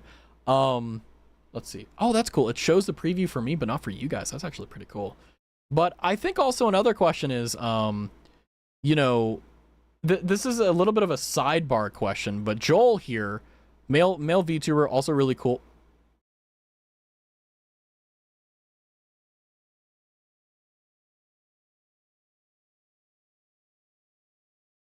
Okay. Anyway, Joel was saying, people of the VTubing world, what's your favorite type of merchandise? Like, what do you think every VTuber should have? So, just an open question. What type of VTuber would you like? What VTuber merch would you like? But this is also another question where, if you think about it, merchandising for VTubers, all of them can be affected by what is basically AI. Like, whether it's keychains, whether it's something as simple. Actually, I wrote down a list of stuff. Where is that? I think I put it on my desktop. Let me see if I can find it. Because I went through all the comments and I compiled what it was. Hold on. Let me see here. Was it here? Yeah, here it is. Cool. Here are some of the things that I saw. I won't spoil the ones that I may actually do, but like coffee mugs, stickers, pins. Do you have merch, by the way? No. And by the way, I'm gonna be honest with you. This is something I wasn't planning on covering, but since it came up, I've been trying to figure out distributors as well as producers for merchandising, but unfortunately at the moment, because of quote-unquote tariffs, which by the way, that's not the actual reason. They're saying tariffs are the reason, but the actual reason is that there's tax crap that hasn't been figured out. Anyway, the point is that it's probably going to be a while until I get merchandise, because unfortunately there's two questions. One is quality and price. I do not want to sell you a high quality item for $90. I would put a gun in my mouth first. Fuck no. Unless it really was worth $90. But what I will say, and honestly, the brute reality is it's very difficult. Like Jupiter was saying, merch is hard. It's doable, but if you want to be able to ship it worldwide, it's kind of impossible or very difficult. And then doing it anonymously too is even worse, because you have to set up. Anyway, it's really complicated. Is there an Raztavi body pillow? Maybe there is, but YouTube guys, please for your sake, don't look it up. It's not. Yeah, don't look up what. Yeah, you know what? There's a reason she has an 18+ symbol there. Anyway, he has a Dakimakura and a boob about now. Don't spread information, Zoo. Not yet. No, I'm kidding. Body pillow. That would be nice. I think the most difficult to sell merch is finding a good manufacturer. I agree. ironically, like I think this is good to say. I don't know if this is a bad thing in the long run, but I think honestly, if I were to make merchandise, I would probably make the merchandise in-house. I would make it here, at my house, and then I would give it to a distributor, because the problem I have with merchandising, or at least production of the merchandise, is quality. Like, sure, I may be able to sell you a keychain for $5, but I don't want it to be shit. I want it to be something that you can put in your closet for 20 years and you can grab it and go, holy shit, it's still there. Like, I don't want to sell you cheap crap. And I unfortunately am a type of person that I don't like selling inferior shit. I will eat all the cost if it means getting a good product. Because here's the thing. My Man I Love Fauna hat, that is the most well-made piece of merchandise in the world, in my opinion. I love that hat so much. I want to do that. Even distributors. In the US, it's pretty easy. In US, it's pretty easy to distribute because UPS is pretty fine. But like, if you want to go overseas, like to ship a less than 1 pound envelope across the Atlantic Ocean to Europe, it's $20. $20. Check the IRS rates. Or not, the UPS rates. Raz won't mod us, but he'll make us sweatshop his merch. I say what it is. No, God, no, absolutely not. I mean, if you want to offer free labor, I mean, internships are bomb. No, I'm kidding. Keep it in the US then? Okay, I'm going to do something very interesting. I want you to understand why that is not something that I can just do. Where are you?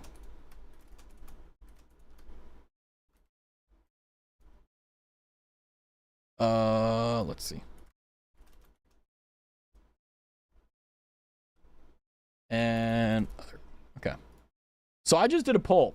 I want you guys to answer, if you would like to. This is anonymous, by the way. Where are you? Are you in the United States? Are you in Europe? Are you in Australia, Japan, Oceania? Or are you in other? So this would be like Middle East or Africa or India or something like that. I'm at home. Base question.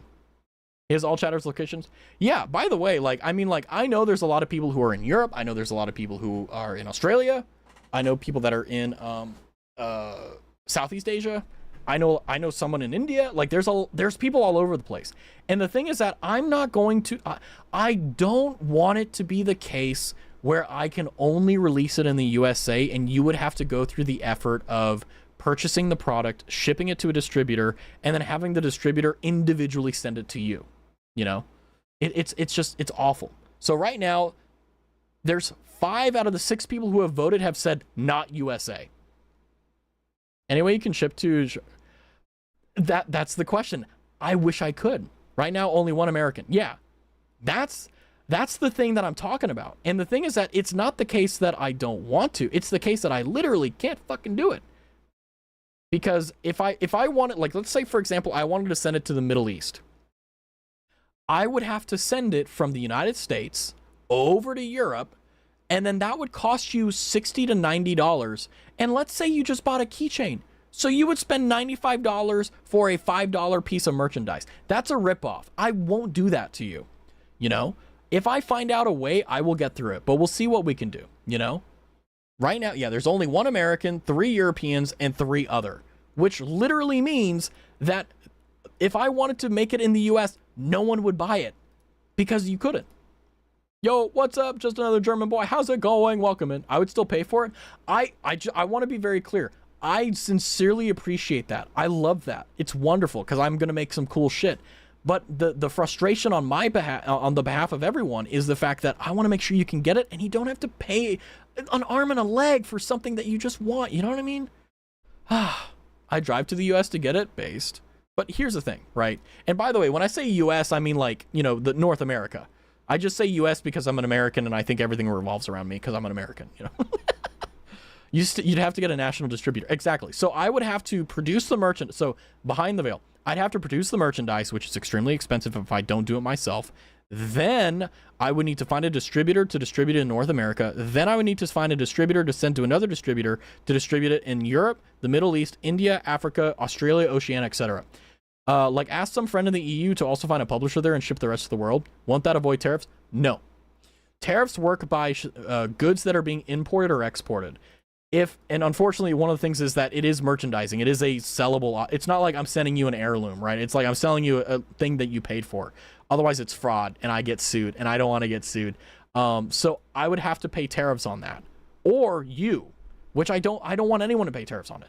But the thing is that if you're like, oh my God, it's because of the tariffs. No, it's actually, honestly, I think what it is, it's the tax code is not catching up with the tariffs. So people aren't able, like, because whenever you ship worldwide, you have like, oh, it's going to cost this much. With tariffs, because everything's kind of messing it up, it hasn't caught up yet.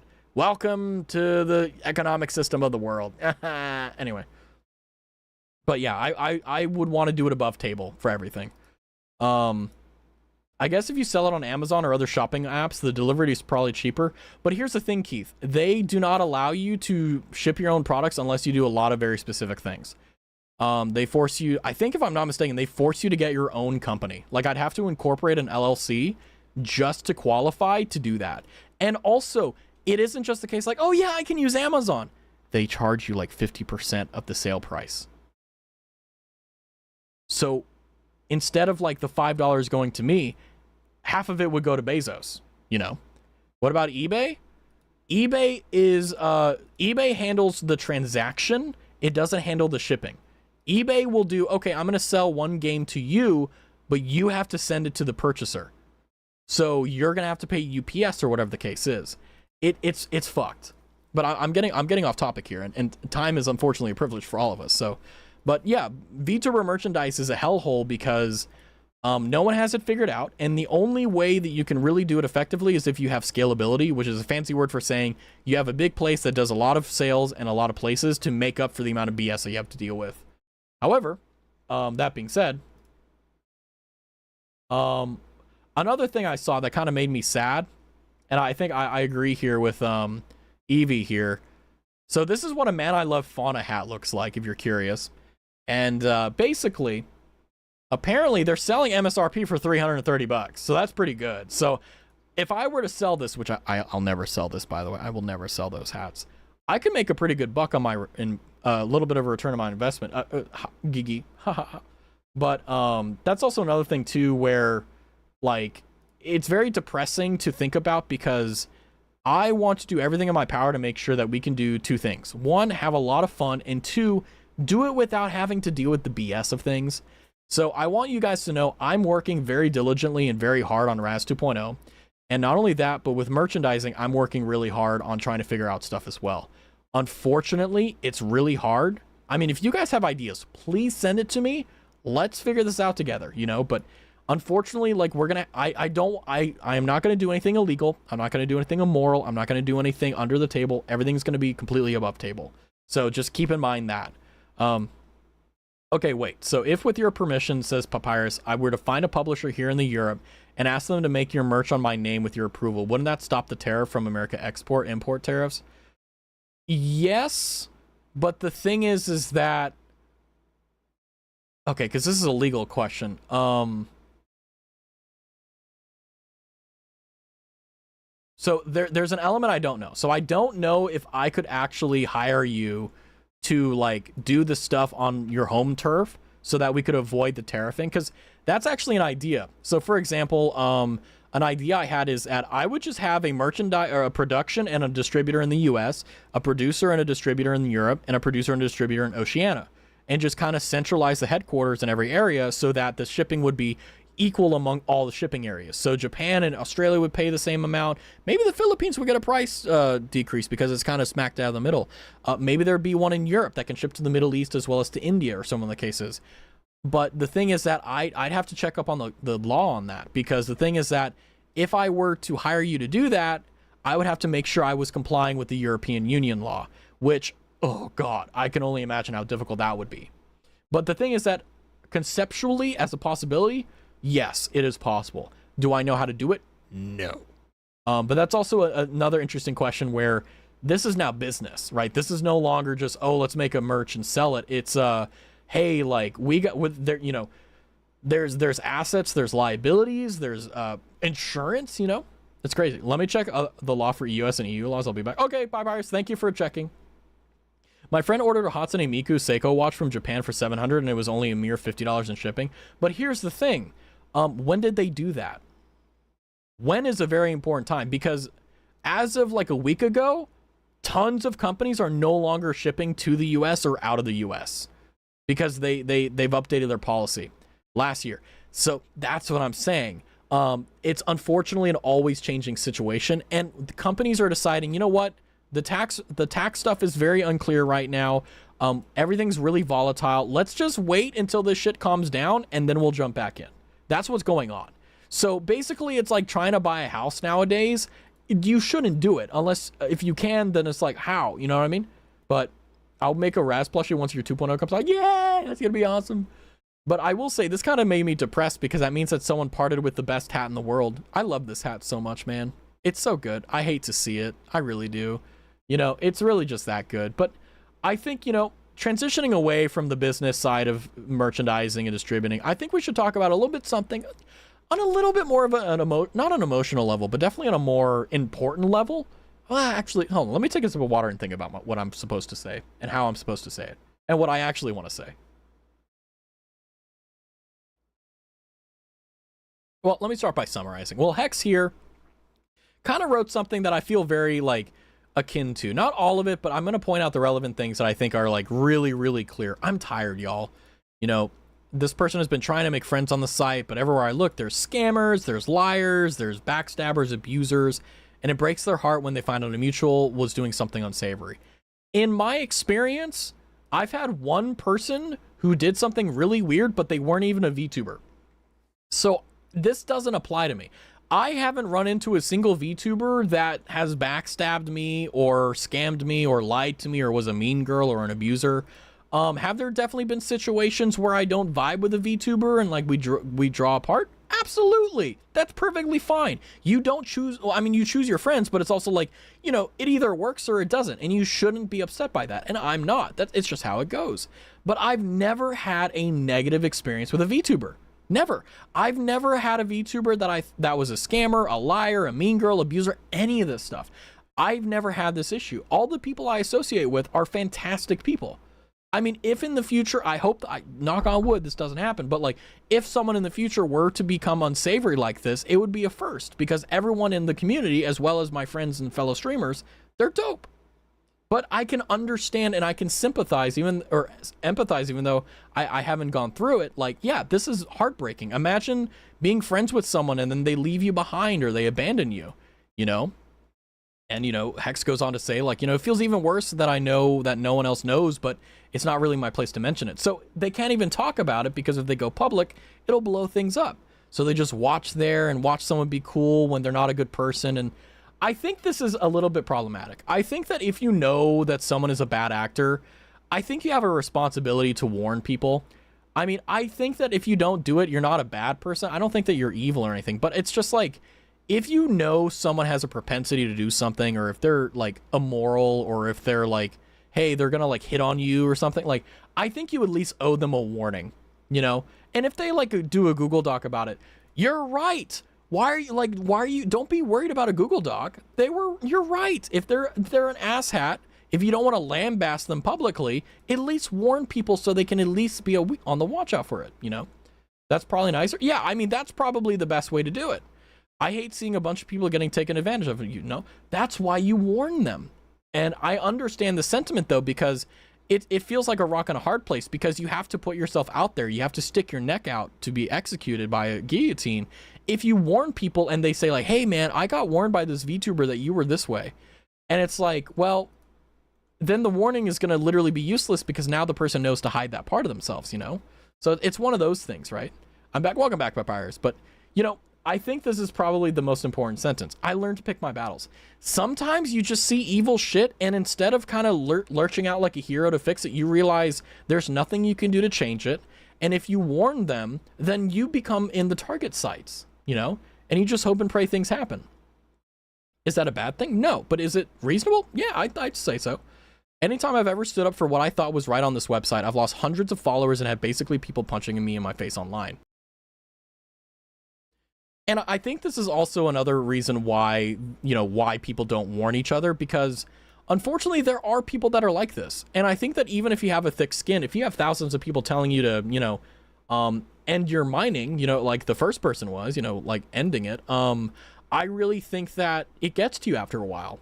And I think it's very important to ask the question that they asked. Why are people like this? You know, they just want to hang out and have fun and, you know, blah, blah, blah. You know, just say, hey, if you're not this, I appreciate you. And it's been a rant.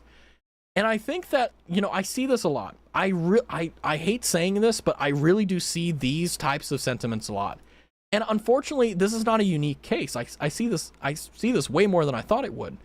And I think what's unfortunate, and I think what is truly a disservice, is the fact that I've only really seen it with female VTubers or female presenting VTubers. I don't know, you know, I'm 2 for 2 right now for fucking up genders this stream, so I'm gonna do my best. But I think that there's a bit of a disadvantage whenever you get into these things, because there is a tendency where people form cliques, where people form groups, and I don't think that's a bad thing. I don't think cliques by themselves are a horrible thing. You hang out with the people you like because you like them, right? But I think it gets bad when you intentionally segregate or put down or talk down to people who aren't a part of the group, you know? But the lesson to learn in this, and the reason why I wanted to talk about this is kind of part of streamer burnout, you know? Even whenever you have really good streams and you have a wonderful community, it can become almost impossible, if not then completely deathly, to try to step out of your comfort zone. That's why a lot of female VTubers just, like, Fallen Shadow just doesn't collab with male VTubers, because they've had really bad experiences. And let's be honest here, if you had a really traumatizing or really difficult singular experience with a male VTuber that was bad, it doesn't matter how many good male VTubers you see, that's always going to be something that affects you. So what makes sense? Just don't interact with them, you know? And that's what I think is going on a lot of the times with, you know, the bigger VTubers, where they just want to hang out with male VTubers unless they, like, are really vetted. Or even still, they just don't do that. Hi, Raz, how are you? I'm doing good. But the reason I bring this up as well is the fact that a lot of streamers have these types of thoughts, too. It's like, you know, like, they're really worried about their growth. They're really worried about, like, their friends. They're really worried about who they can trust. And it becomes a difficult game of, you know, you kind of stress yourself out, you know? Well, I think most VTuber streamers are females. Yeah, you are correct. I rarely see a male VTuber, both YouTube and Twitch. Yeah. And I think it's because of the fact that male VTubers have a tendency where, I'm not one of them, thank God, but unfortunately, it seems like there is a high propensity for male VTubers to use VTubing as a vehicle to get personal and close with female VTubers, to solicit relationships or other things of basically unsatisfying decorum. I'm trying to be very vague here, but yeah, and it just takes one bad experience to ruin it, you know? Like, there's probably been a lot of VTubers, let's say female VTubers, that I've run into that maybe they think I'm really cool, but because I'm a male, right, like, they don't want to hang out with me, not because of me, not because I'm bad, but because they don't want the flack. And honestly, I don't blame them. I don't like it because I obviously have a vested interest in collabing, right? But the thing is that, like, if you're like, hey, I had a dude try to, like, stalk me, like, that's why I don't hang out with male VTubers, like, that's a really good fucking reason. You know what I mean? Like, that's a pretty good reason to not associate with people like that, you know? What are you discussing? Currently, at the moment, we're talking about, like, you know, female VTubers versus male VTubers and how they interact and things of that nature, you know? But also, you know, we're just talking about, like, streamers kind of venting about how things go, you know, and how everything in between. And Papyrus said, I checked and it should be legal and have no problems because you're not avoiding tariffs or anything. You can avoid the import. You have to deal with their own regional. Yeah, it's just, also keep in mind, there's a lot of contracts that got to get signed too. And the thing is that, like, keep in mind, I don't have a lot of money for legal, you know? It's going to cost a few $1,000s to set it all up, and you know, it's just crazy. But anyway, moving forward, I have had a bad experience with one non-VTuber, and now I'm too traumatized to do anything with anyone. And I know who that is. And that's what I'm talking about, where it only, like, even if you aren't directly affected by them, just hearing the story is enough to get you there. And if you're a woman, you're obviously going to be extremely sensitive to that, because obviously you know what people are capable of. So you're not going to put your whole heart on the platter unless it's someone you can trust. And what better way to guarantee that never happens if you never allow someone that could possibly do it? Would you allow someone that was a bomb be next to you? No, because they're a bomb. So why let them near it and take the chance? You know? I did once have a non-VTuber call me a very bad word because I ignored their DMs. See, that's the thing as well. Like, you know, the only thing that I can do as a male VTuber is do my best to just be decent, just be a normal human being and not be some fucking creep guy, you know? And the thing is that, like, that's why I have a lot of rules. Like, whenever I'm by myself, like, I'm typically fairly blasé, but if I ever, like, if I'm interacting with a female VTuber, I have a litany of rules that I never, ever break whatsoever. Maybe one day I'll tell you what they are, but I never break them. And the reason why is because of the fact that you have to work really hard to make sure that you make them feel comfortable, welcomed, safe, and at minimum, you know, just like want to be there, you know? And if you even break that once, like that can be game over. And here's the thing, even if you don't do anything wrong, if their gut is telling them no, they should listen to it, you know? I won't and can't say the word without Twitch bonking me to oblivion, and that was before I was a VTuber. Yeah, you know.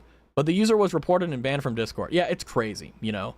But the thing is, and what I think is important to note, you know, like how Hex is talking about, like, people being mean, is you just have to be very careful and very patient. I think for me, like, when it comes down to collabs, I've done a lot of collabs with people that I've never talked to before in person, or sorry, in like one-on-one. And the reason why is because I have a pretty good knack for figuring out how people work. And also whenever they get kind of towards the, like, oh no, they're being a little bit crazy, you know, like, I can guide them back 99% of the time. And I also talk before stream. I'm like, hey, like, do you have any no-goes? Is there any jokes that you don't like? Is there any topic you don't want me to discuss? Is there anything sensitive that exists that I should be aware of? Like, I ask good questions most of the time to let them know, like, hey, I actually care about you. I want to make sure that if there's something going on, that I don't want to step on your toes, and I'm here to have a good time.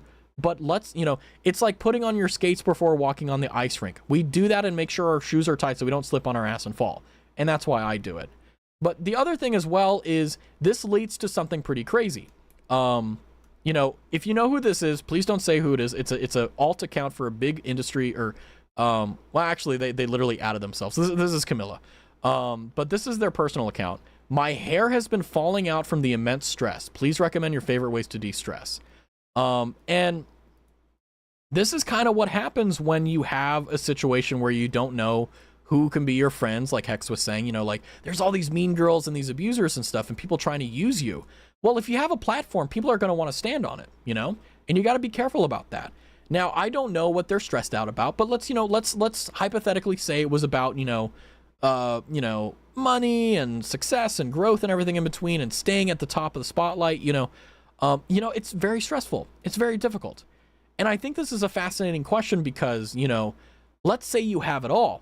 Let's say you really are. You are a big independent VTuber. You are able to do it full time. You have a 3D model. You're an idol. You have song covers. You have thousands of adoring fans, a blossoming community of people who love you and care about you, who literally will go through hell and high earth to support you. They are there for you when you're high. They're there for you when you're low and everything in between. But here's the thing. You're always worried about losing it because it's the one thing that you care about most. And that's probably what the immense stress is. Camilla is such a wonderful person that it's just, I mean, I don't know her personally, obviously, but I mean, I've been watching her for years. Like, she's just a jelly bean. She's just a really just class act, okay? Let's just be honest here. But even though she's a class act, that doesn't mean that it doesn't get to her. You know, imagine knowing that your entire career can be ended if you say the wrong word. Like, that's how it is. You know, what if someone, you know, hypothetically, let's say a big industry VTuber said the N-word on stream. Everything's over. Now, is that a bad thing? That's not for me to decide. That's not for me to judge. But also the other thing as well is that's the stakes that they're at when you're at this high level. You can lose everything, you know? And also a lot of creators don't set hard boundaries. Yeah, I see that a lot with female streamers. They have a really hard time enforcing boundaries because one, they don't want to lose the viewer, which fuck that shit. Get rid of that mentality if you have it. But the other thing is, I notice a lot of women don't want to take that assertive position because it's very like outside of their comfort zone, but it's unfortunately necessary unless you have mods that can do it for you, you know? And it causes a bad reputation because if you don't set the hard boundaries, it attracts bad viewers, correct? And in my opinion, your viewers are a content creator's strongest impression. Yep, your community is an arm of you. And if two creators' communities can't get along, the streamers will most likely not like each other either. Yep. I had to use a grabber tool to pick up my Amazon package because I can't.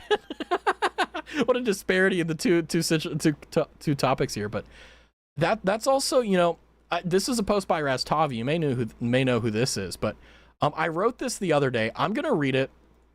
Let me take a sippy poo here, but this is kind of adding on to what Camilla was saying and what Hex is saying, but it's in a different vein. But let me take a sippy poo. Like I was saying, you know, here's a rant, a catharsis, maybe both. I hate the streamer grind. I wish there was a better way of putting it, but I'm just tired, boss. I realized this was the case today. I've had a grueling past week, which, by the way, I had 2 interviews on the same day. That shit was wild. Waking up every 3 hours because of stress. So I would go to sleep at like 9 o'clock and I would wake up every 3 hours at midnight, at 3 a.m. And then it's, what's 3 plus 3, 6 a.m. And then I would sleep until my alarm went off. Right. And you know, not only that, but I didn't eat for 2 days and I didn't even notice. And I was just a myriad of other things that I won't talk about, but I decide whether streaming is an escape, a paradise, and a fun place. But recently I've been driving myself up a wall and just kind of shooting myself in my own foot. You know, you need to make shorts. You need to make videos. You need to build your Twitter presence. You need to be a better storyteller. You need to find your niche. You need to be better. You need to make content. And, you know, don't get me started on Raz 2.0. I'm working very hard. Things are going very well, but the apprehensive anxiety, just the fact that, oh my God, I may debut is just crazy. Or not may, I will debut. I'm working very hard to make good on my promises, but my gosh, is it so much more difficult than I thought, especially doing it all alone. I'm grateful for those who are keeping me sane in the background. I sincerely appreciate it, as well as you guys for chilling out and relaxing. I also continue to go on to say, I don't talk about my profession or most of the sensitive things going on in my life, but I need you guys to know it's been rough. I may in the coming months be more open with it, but I just don't talk about IRL stuff because when I see IRL things online, it reminds me of how stressed out I am IRL, about my life, my profession, everything in between. And I don't want to do that to you too. I want it to be an escape. Hi Vision, welcome in. I love streaming, but I hate the streamer grind. I'm always stressed out, my own fault by the way, but putting excess pressure on myself hasn't been beneficial to the growth or to our growth or my sanity. You know, I don't need to be the Tiger Woods to enjoy golf, but for some reason I hold myself to that standard, even though I've never played real golf before. But going forward, I'm going to try to snip the stressful elements of my life and try to get back to how it should be. An exciting place filled with fun, laughs, and good memories. Grind be damned. And also, I took a moment to just thank you guys for being with me on this journey and making sure that you guys take care of yourself like I'm going to try to do with myself, and just to thank you for the TED Talk and a bunch of kind, wonderful people. But yeah, welcome in, Vision. You know, just like how Hex was saying about, you know, very stressed out about, you know, interpersonal relationships and streaming, and then Camilla just talking about immense stress where, you know, she has hair falling out, and then me just, you know, going about, you know, the streamer grind and how it's just such a sucky thing. But the reason I bring this up, and the reason I put my own tweet in here, not a humble shill, I guess you could say, is because of the fact that whenever you put on these pressures on yourself, it doesn't do anything positive except stress you out, you know? And it really sucks. And it is just how it is when it comes down to it, because whenever you think about a grind, you know, I unironically think door-to-door salesmanship is easier than trying to build a stream up from nothing. I genuinely think, like, it is easier to go door-to-door selling milk than it would be to be a male VTuber. And I knew that going into it. Like, I never started stream with the ambition to be full-time. I mean, I had the fantasization. Like, I had the, like, oh, what if I did, like, that'd be cool. But I've been disillusioned of that. But the thing is that, you know, not a lot of people watch male VTubers, and that's not anyone's fault. It's just, it is what it is, right? You know, it's my responsibility to make you guys, you know, come to stream and make it interesting. But the other thing about it, and the thing that's fascinating and important is, you know, it's very difficult because a lot of the things you need to do to quote unquote grow and succeed online requires a lot of work and effort on things I don't care about, like editing and video making, which it is fun whenever I get to that situation, but a lot of the times it's not. But VTubing unironically made me grow a spine, and I'm happy about that. Still learning though. You're doing a great job, Joopy. And that's in relation to talking about, you know, like, you know, female streamers making sure they can put their foot down and doing stuff. And honestly, like, very proud of you, because I've been able to see the growth and see, like, because I've been here for a long time, I like to think, so it's really nice to see the progress. By the way, you ASM, like doing the ASMR stream and singing Unravel, I have never heard a more peaceful Unravel cover in my life. Like, unironically, like, insane. I was sitting in my chair like, wow. Anyway, sorry, I'm sidebar. Who is this smart Raztavi account? They sound like a hardworking smart man. God, I wish. I try every day to be both, but I come up short. Well, if you say a wrong word, you can dodge and you can do all this stuff. But yeah. It's still, you know, it doesn't count much. I'm a PNG tuber, but I haven't collared aside from once with an IRL friend collabed. Yeah, like collabing and everything is difficult, and that's also part of the streaming grind. You know, it's like, how do you grow? Like, do you grow by yourself? Do you grow with collabs? Do you do other things like that? And it can be really hard. Did you write this during stream? I know I popped in when I saw it. I wrote it at like 4 p.m. on Friday, and I scheduled it for like 9 p.m. And yeah, so like I wrote it at 4 p.m. and I was like, well, I don't know if I really want to post this, so I'll let it marinate. And basically, I was still streaming when it went out, but I was like, nah, I think it's worth coming out, you know? The grind in general sucks. Yeah, I hate it. I'm focusing on just doing shit that I enjoy and just trying to, like, this is why I'm doing this stream, because I really enjoy taking things that can be sensitive or difficult or just borderline controversial, and instead of looking at the situation itself and going, oh, this is bad, this is good, you know, making a shitty moral judgment, that's which no one cares about anyway. Let's see if we can extrapolate something positive from it, something we can learn, and go from there. I fucking love that shit. That's why I'm doing it. I hospitalized myself because of the grind. Yeah, and I hope you never do that again, because you know, I haven't hospitalized myself because of my IRL grind, quote unquote, or my like streamer grind, but yeah, I can see, you know, getting a hernia or something, you know.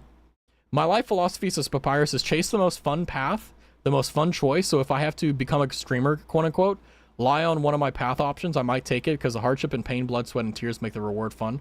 Yeah, exactly. It's like you want to make sure that you're doing something because you enjoy it. It's something you want to do, and it's something that you genuinely are pining after because you like it.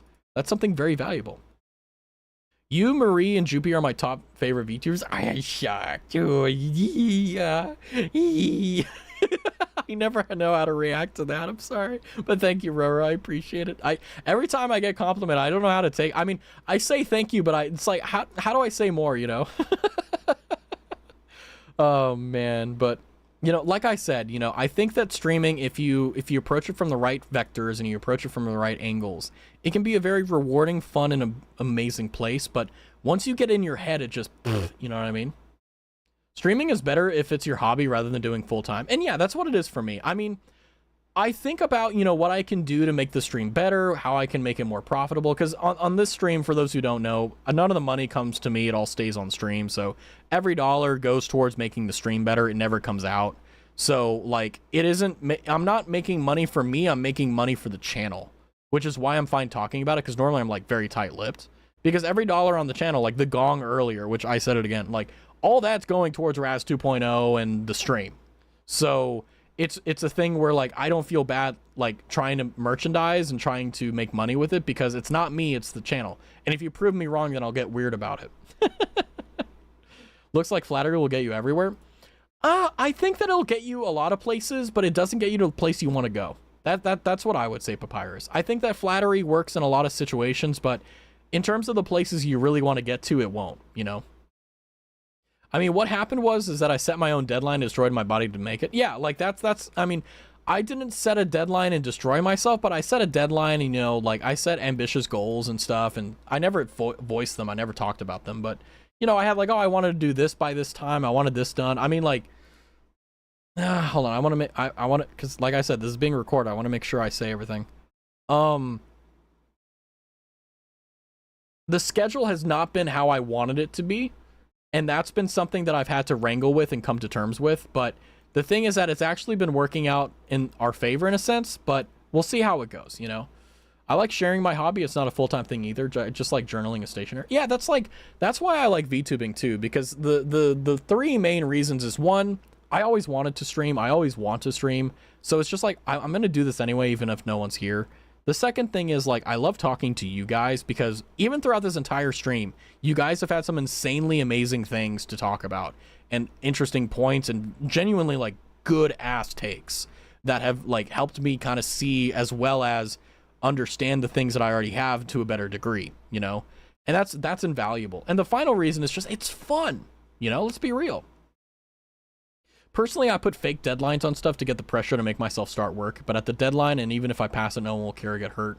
That's a good way of looking at it, you know, making sure that you can do that. By the way, ads are coming up. I'm going to try to close out here, but I don't think I'll make it in time. But I think, you know, in terms of controversial and sensitive topics, we're over. Let me show you the good of the VTubing community. So this is Kana Yanagi. I've been following her since her days in, I think, IdleCore, I think it was, or whatever corporation she was a part of. And this is a notice where she's going full time.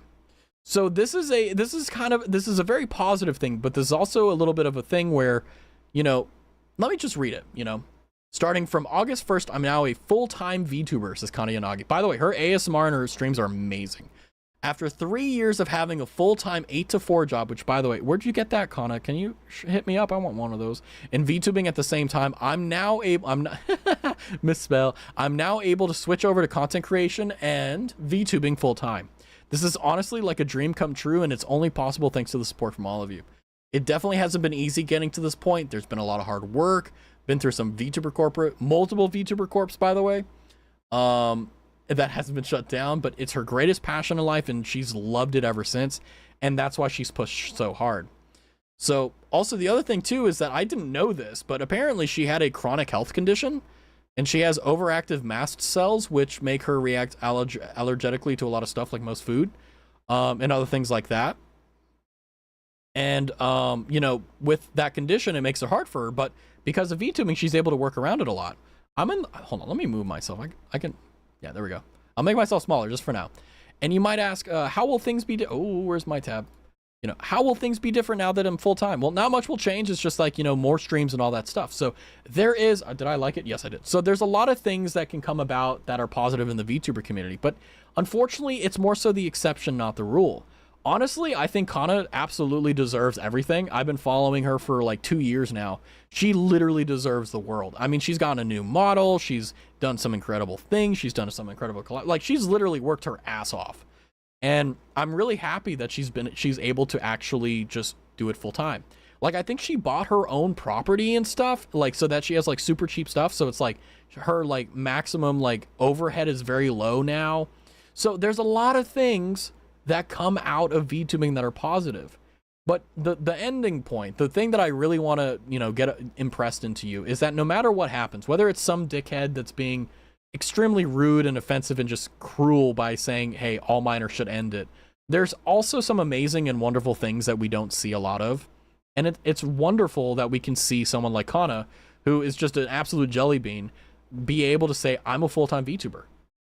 And honestly, I hope that there's a lot more of this, you know. Who are we talking about? We're talking about Kana Yanagi, who is now able to go full time.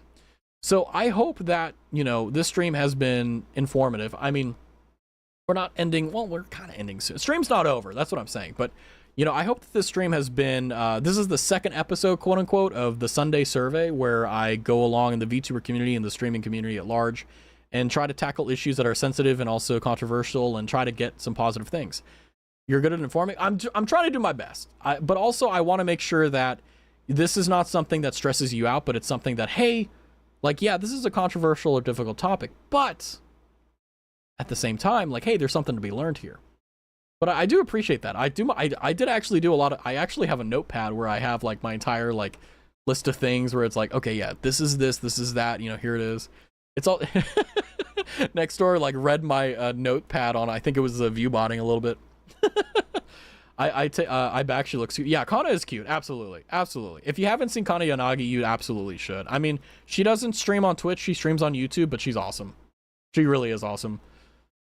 Basically a little like them VTuber news channel, but in more detail. Yeah, like you know, when I thought about Sunday Survey, I thought about, you know, like, how did I want to run it? Because I've watched False ID. I've watched a lot of like actual news VTuber channels, and I liked the fact that they informed the general populace about what was going on. But I think that what was lacking from it, which honestly I'm glad they didn't, was, you know, talking about the actual underlying issue and the problem, instead of just saying like, oh, this is bad, we should all condemn this. It's like, okay, let's step back here. Let's think about what happened here, why it happened, what was the reasoning for it, and think about, okay, what are the consequences of this? And the thing is that what's problematic is that it's very difficult to talk about a situation, inform everyone about it if they're not on the same page, but also try to get something positive from it. Because it's very easy to be vitriol filled and hatred, but okay, we have a terrible situation. What can we get positive from this? If there's a minor in your stream and you don't want them there, just ban them. Don't tell them to end themselves, right? Like, that's a pretty solid commonsensical thing, but, you know, sometimes if it isn't put into word, it can get really difficult, you know? Raz should apply to news station or a sport commentator who's good at communicating. I try my best. I have been streaming for a while now. I think I've gotten my knack here.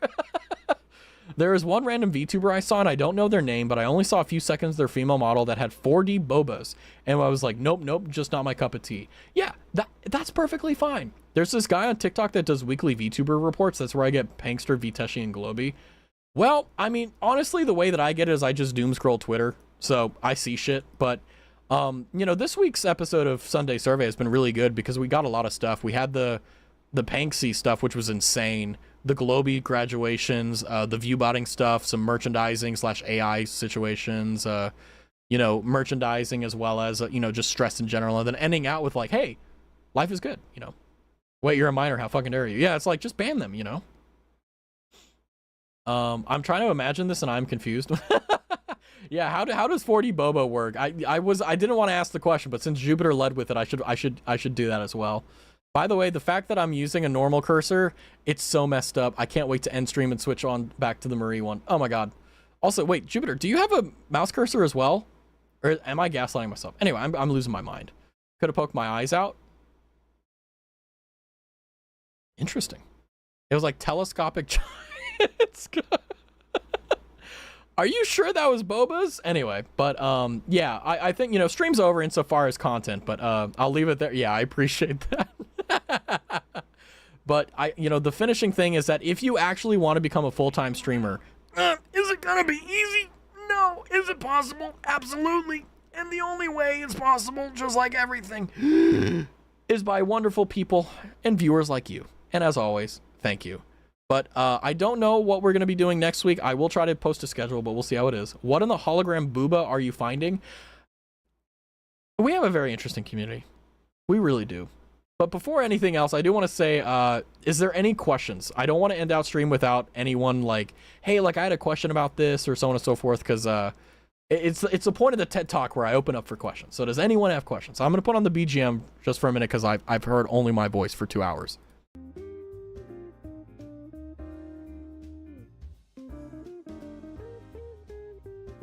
Ah, water is yummy.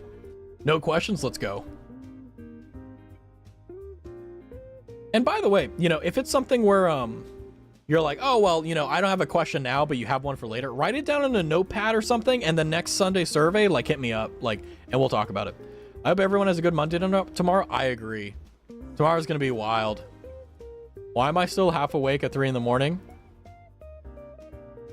Revenge bedtime. You don't want to go to sleep because then that would means you would have to admit that today is over and tomorrow starts. So if you stay up, you extend how long today is, but by doing that, you damage how wonderful your tomorrow can be. I think that makes sense. Does Raz like jazz? Unironically, yeah. I think this song counts as jazz. I thought today was Monday when I woke up this morning and did work email. Oh my God, Roro. Someone should have stopped you. No, I think tomorrow's gonna be fine. I mean, for me, like, personally, Mondays and Tuesdays are actually very chill. They're very relaxing, very slow. My worst days are Thursdays and Fridays. Fridays just, they're always just, you know, which is one of the reasons why I try to work, you know, extra on Monday and Tuesday typically. But recently I haven't had too much issues, so yeah, I'll leave it there. Then you got to do it on a real Monday too. Yeah, it's like, even if you, like, isn't it kind of fucky where, like, even if you do extra work on Sunday, you still do the same amount of shit you normally do on Monday? Like, you're like, oh, I'll get ahead of this. Like, whenever you were young, dumb, and, like, you know, stupid, right? Like, you do 3 hours of work on a Sunday, like, oh, this will really make my Monday easy. Then you get out on Monday and you're like, you do the same amount of shit, you know? It's just, you know. I work from home. Oh, that's so nice. I hope you keep that position forever. Or if you don't keep that position, you always work from home forever. Part of me, like, I would like to work from home because it would give me the advantage of, like, doing the same quality work in my pajamas. But at the same time, I like being at the office because then if I really need something or someone, they're there, you know? I typically don't, but like when all hands on deck, it's nice to know that everyone's at their battle station, you know? I have a state exam I need to do later in a couple hours. I'm so sad. You got this, Papyrus. You got this. You're gonna do just fine. Hoping the doctor will let me go back in person. I don't want to work from home. It's not as great. Yeah, I mean, like, there are definitely advantages to work from home. The primary one is the fact that you can do the same quality work in, like I said, the PJs. But, yeah, like I said, you know, I would prefer, you know, if I had to choose my perfect work schedule, one, I would say 4-day weeks. I feel like 5 days, you don't really earn that much more by working 5 days. Unless you're really working hard and you're not getting paid extra for that, you know? But I would say 4 days a week, and I would say, you know, 2 of those would be work from home and the other 2 would be in office, you know? And the reason why is because 99% of the time, if you know how to do your job, you just need to do your damn job. And then the other 2 days is for when shit gets weird, you know? Like, oh shit, you know? I want to touch grass based. Very based. You will, very shortly. I'm hoping the healing has been going nice and swimmingly. I know it's slow going, but it's going to be a gradual thing that I hope you won't notice, but then you'll be like, oh shit, I can run, you know? I own my own store, so I can take breaks whenever I want because my siblings can take my spot for a day or 2. That's awesome. Yeah, it's like owning your own business is nice because it's like you make your own hours, but that's also a double-edged sword because that means you typically work way more than a 40-hour work week, you know? And also you have to deal with all the BS of owning your own company. It's a lot easier to be a W-2 employee or a 1099 employee, you know? Just like, you know, a normal rank and file. Guess it's time for me to get snuggled with Rengoku. Based. It's going well. Anytime we'll see more what the doctor says. Excellent. I think for now, we'll switch on over to this screen since I have no more wisdom to dispel and it's just us. But yeah, I want to say before anything else, just to make sure that I'm clear before we close out, because I know I'll forget shit if I'm not. Like I said, if you guys have any questions for me, feel free to let me know next stream or Sunday survey, whatever you want to do. I'm typically a fairly open book. There's a few things I'm no-go on, but 99% of the time I'm not. Almost 2 months. Impressive, Lemon. And I think we met through Marbles, right? Where you just came in and you just won VIP, right? The GOAT. Amazing. Joshua Kojo is on if you want to wait. I'm gonna be honest with you. I'm gonna literally fall asleep after raiding. So I'm just like, I'm too tired to even do the raid. Although what I will do, I will add them to the list. Hold on, where's my raid list? There it is. I think I have a few. Well, wait, is this it? Wait, no, this is not it. Okay, you know what? Screw it. Let me make a new notepad. He's super nice. Yeah, I don't doubt that before. Have we raided him before? I feel like we have. Not sure though.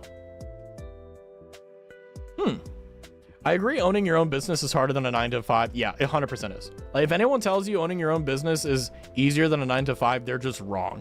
But in my family case, me and my 3 siblings can share the workload so we don't have that much work, but still reap their worth. That's, yeah. If you have siblings that can help you with the family business, like, you can really move some mountains. If you're doing it all by yourself and you have to hire outside help, like, it just sucks. I'm not sure if you did. Well, the good news is I have the name written down. So, we should raid this VTuber named Raztavi. Wait, can I raid myself? I mean, I probably won't let me, but... it said... it cannot be the same. I cannot raid myself, but... yeah, I can't. That'd be nice, though. That'd be pretty cool, but... I do want to say, you know, as I'm closing out here, thank you guys for coming to the stream. If you guys like this, I feel like it's been fairly positively received. But if there's anything that you found problematic or something that you didn't like, please feel free to let me know. If you prefer an anonymous way of doing it, I can definitely set that up so that you guys have it. But if you don't want to do it anonymously, feel free to let me know in the Discord server. If there's something like, oh, I didn't like how you said this or did that, like, please let me know. Again, the whole point of this stream is to take something that's controversial or something sensitive and take something that's positive from it, or a life lesson, one of the two, or something just commonsensical at minimum. But either way, I want to say thank you guys for sticking with me to have some fun, relax, min-max, and everything in between. We will be doing more Undertale, Stellar Blade, and a bunch of other things next week, so we'll see how it is. I didn't like how you stated facts the whole time, Halteria. I'll make sure to lie and drink tea and all that good stuff. I'm waiting for my food delivery. I watched a movie on Netflix called Now You See Me. It's good. Ooh. Yeah, I need to take a shower and sleep. That's my goal. That's my goal. And become British. Hello, governor. Hello. Have you been to Silverstone for the Formula 1 Grand Prix? Yeah. Anyway, I'm going to go to sleep, guys. You guys have a good one. Thank you guys for coming by. Have a wonderful night. And I will see you guys very, very soon. Turn British Vtuber. No, anything but that.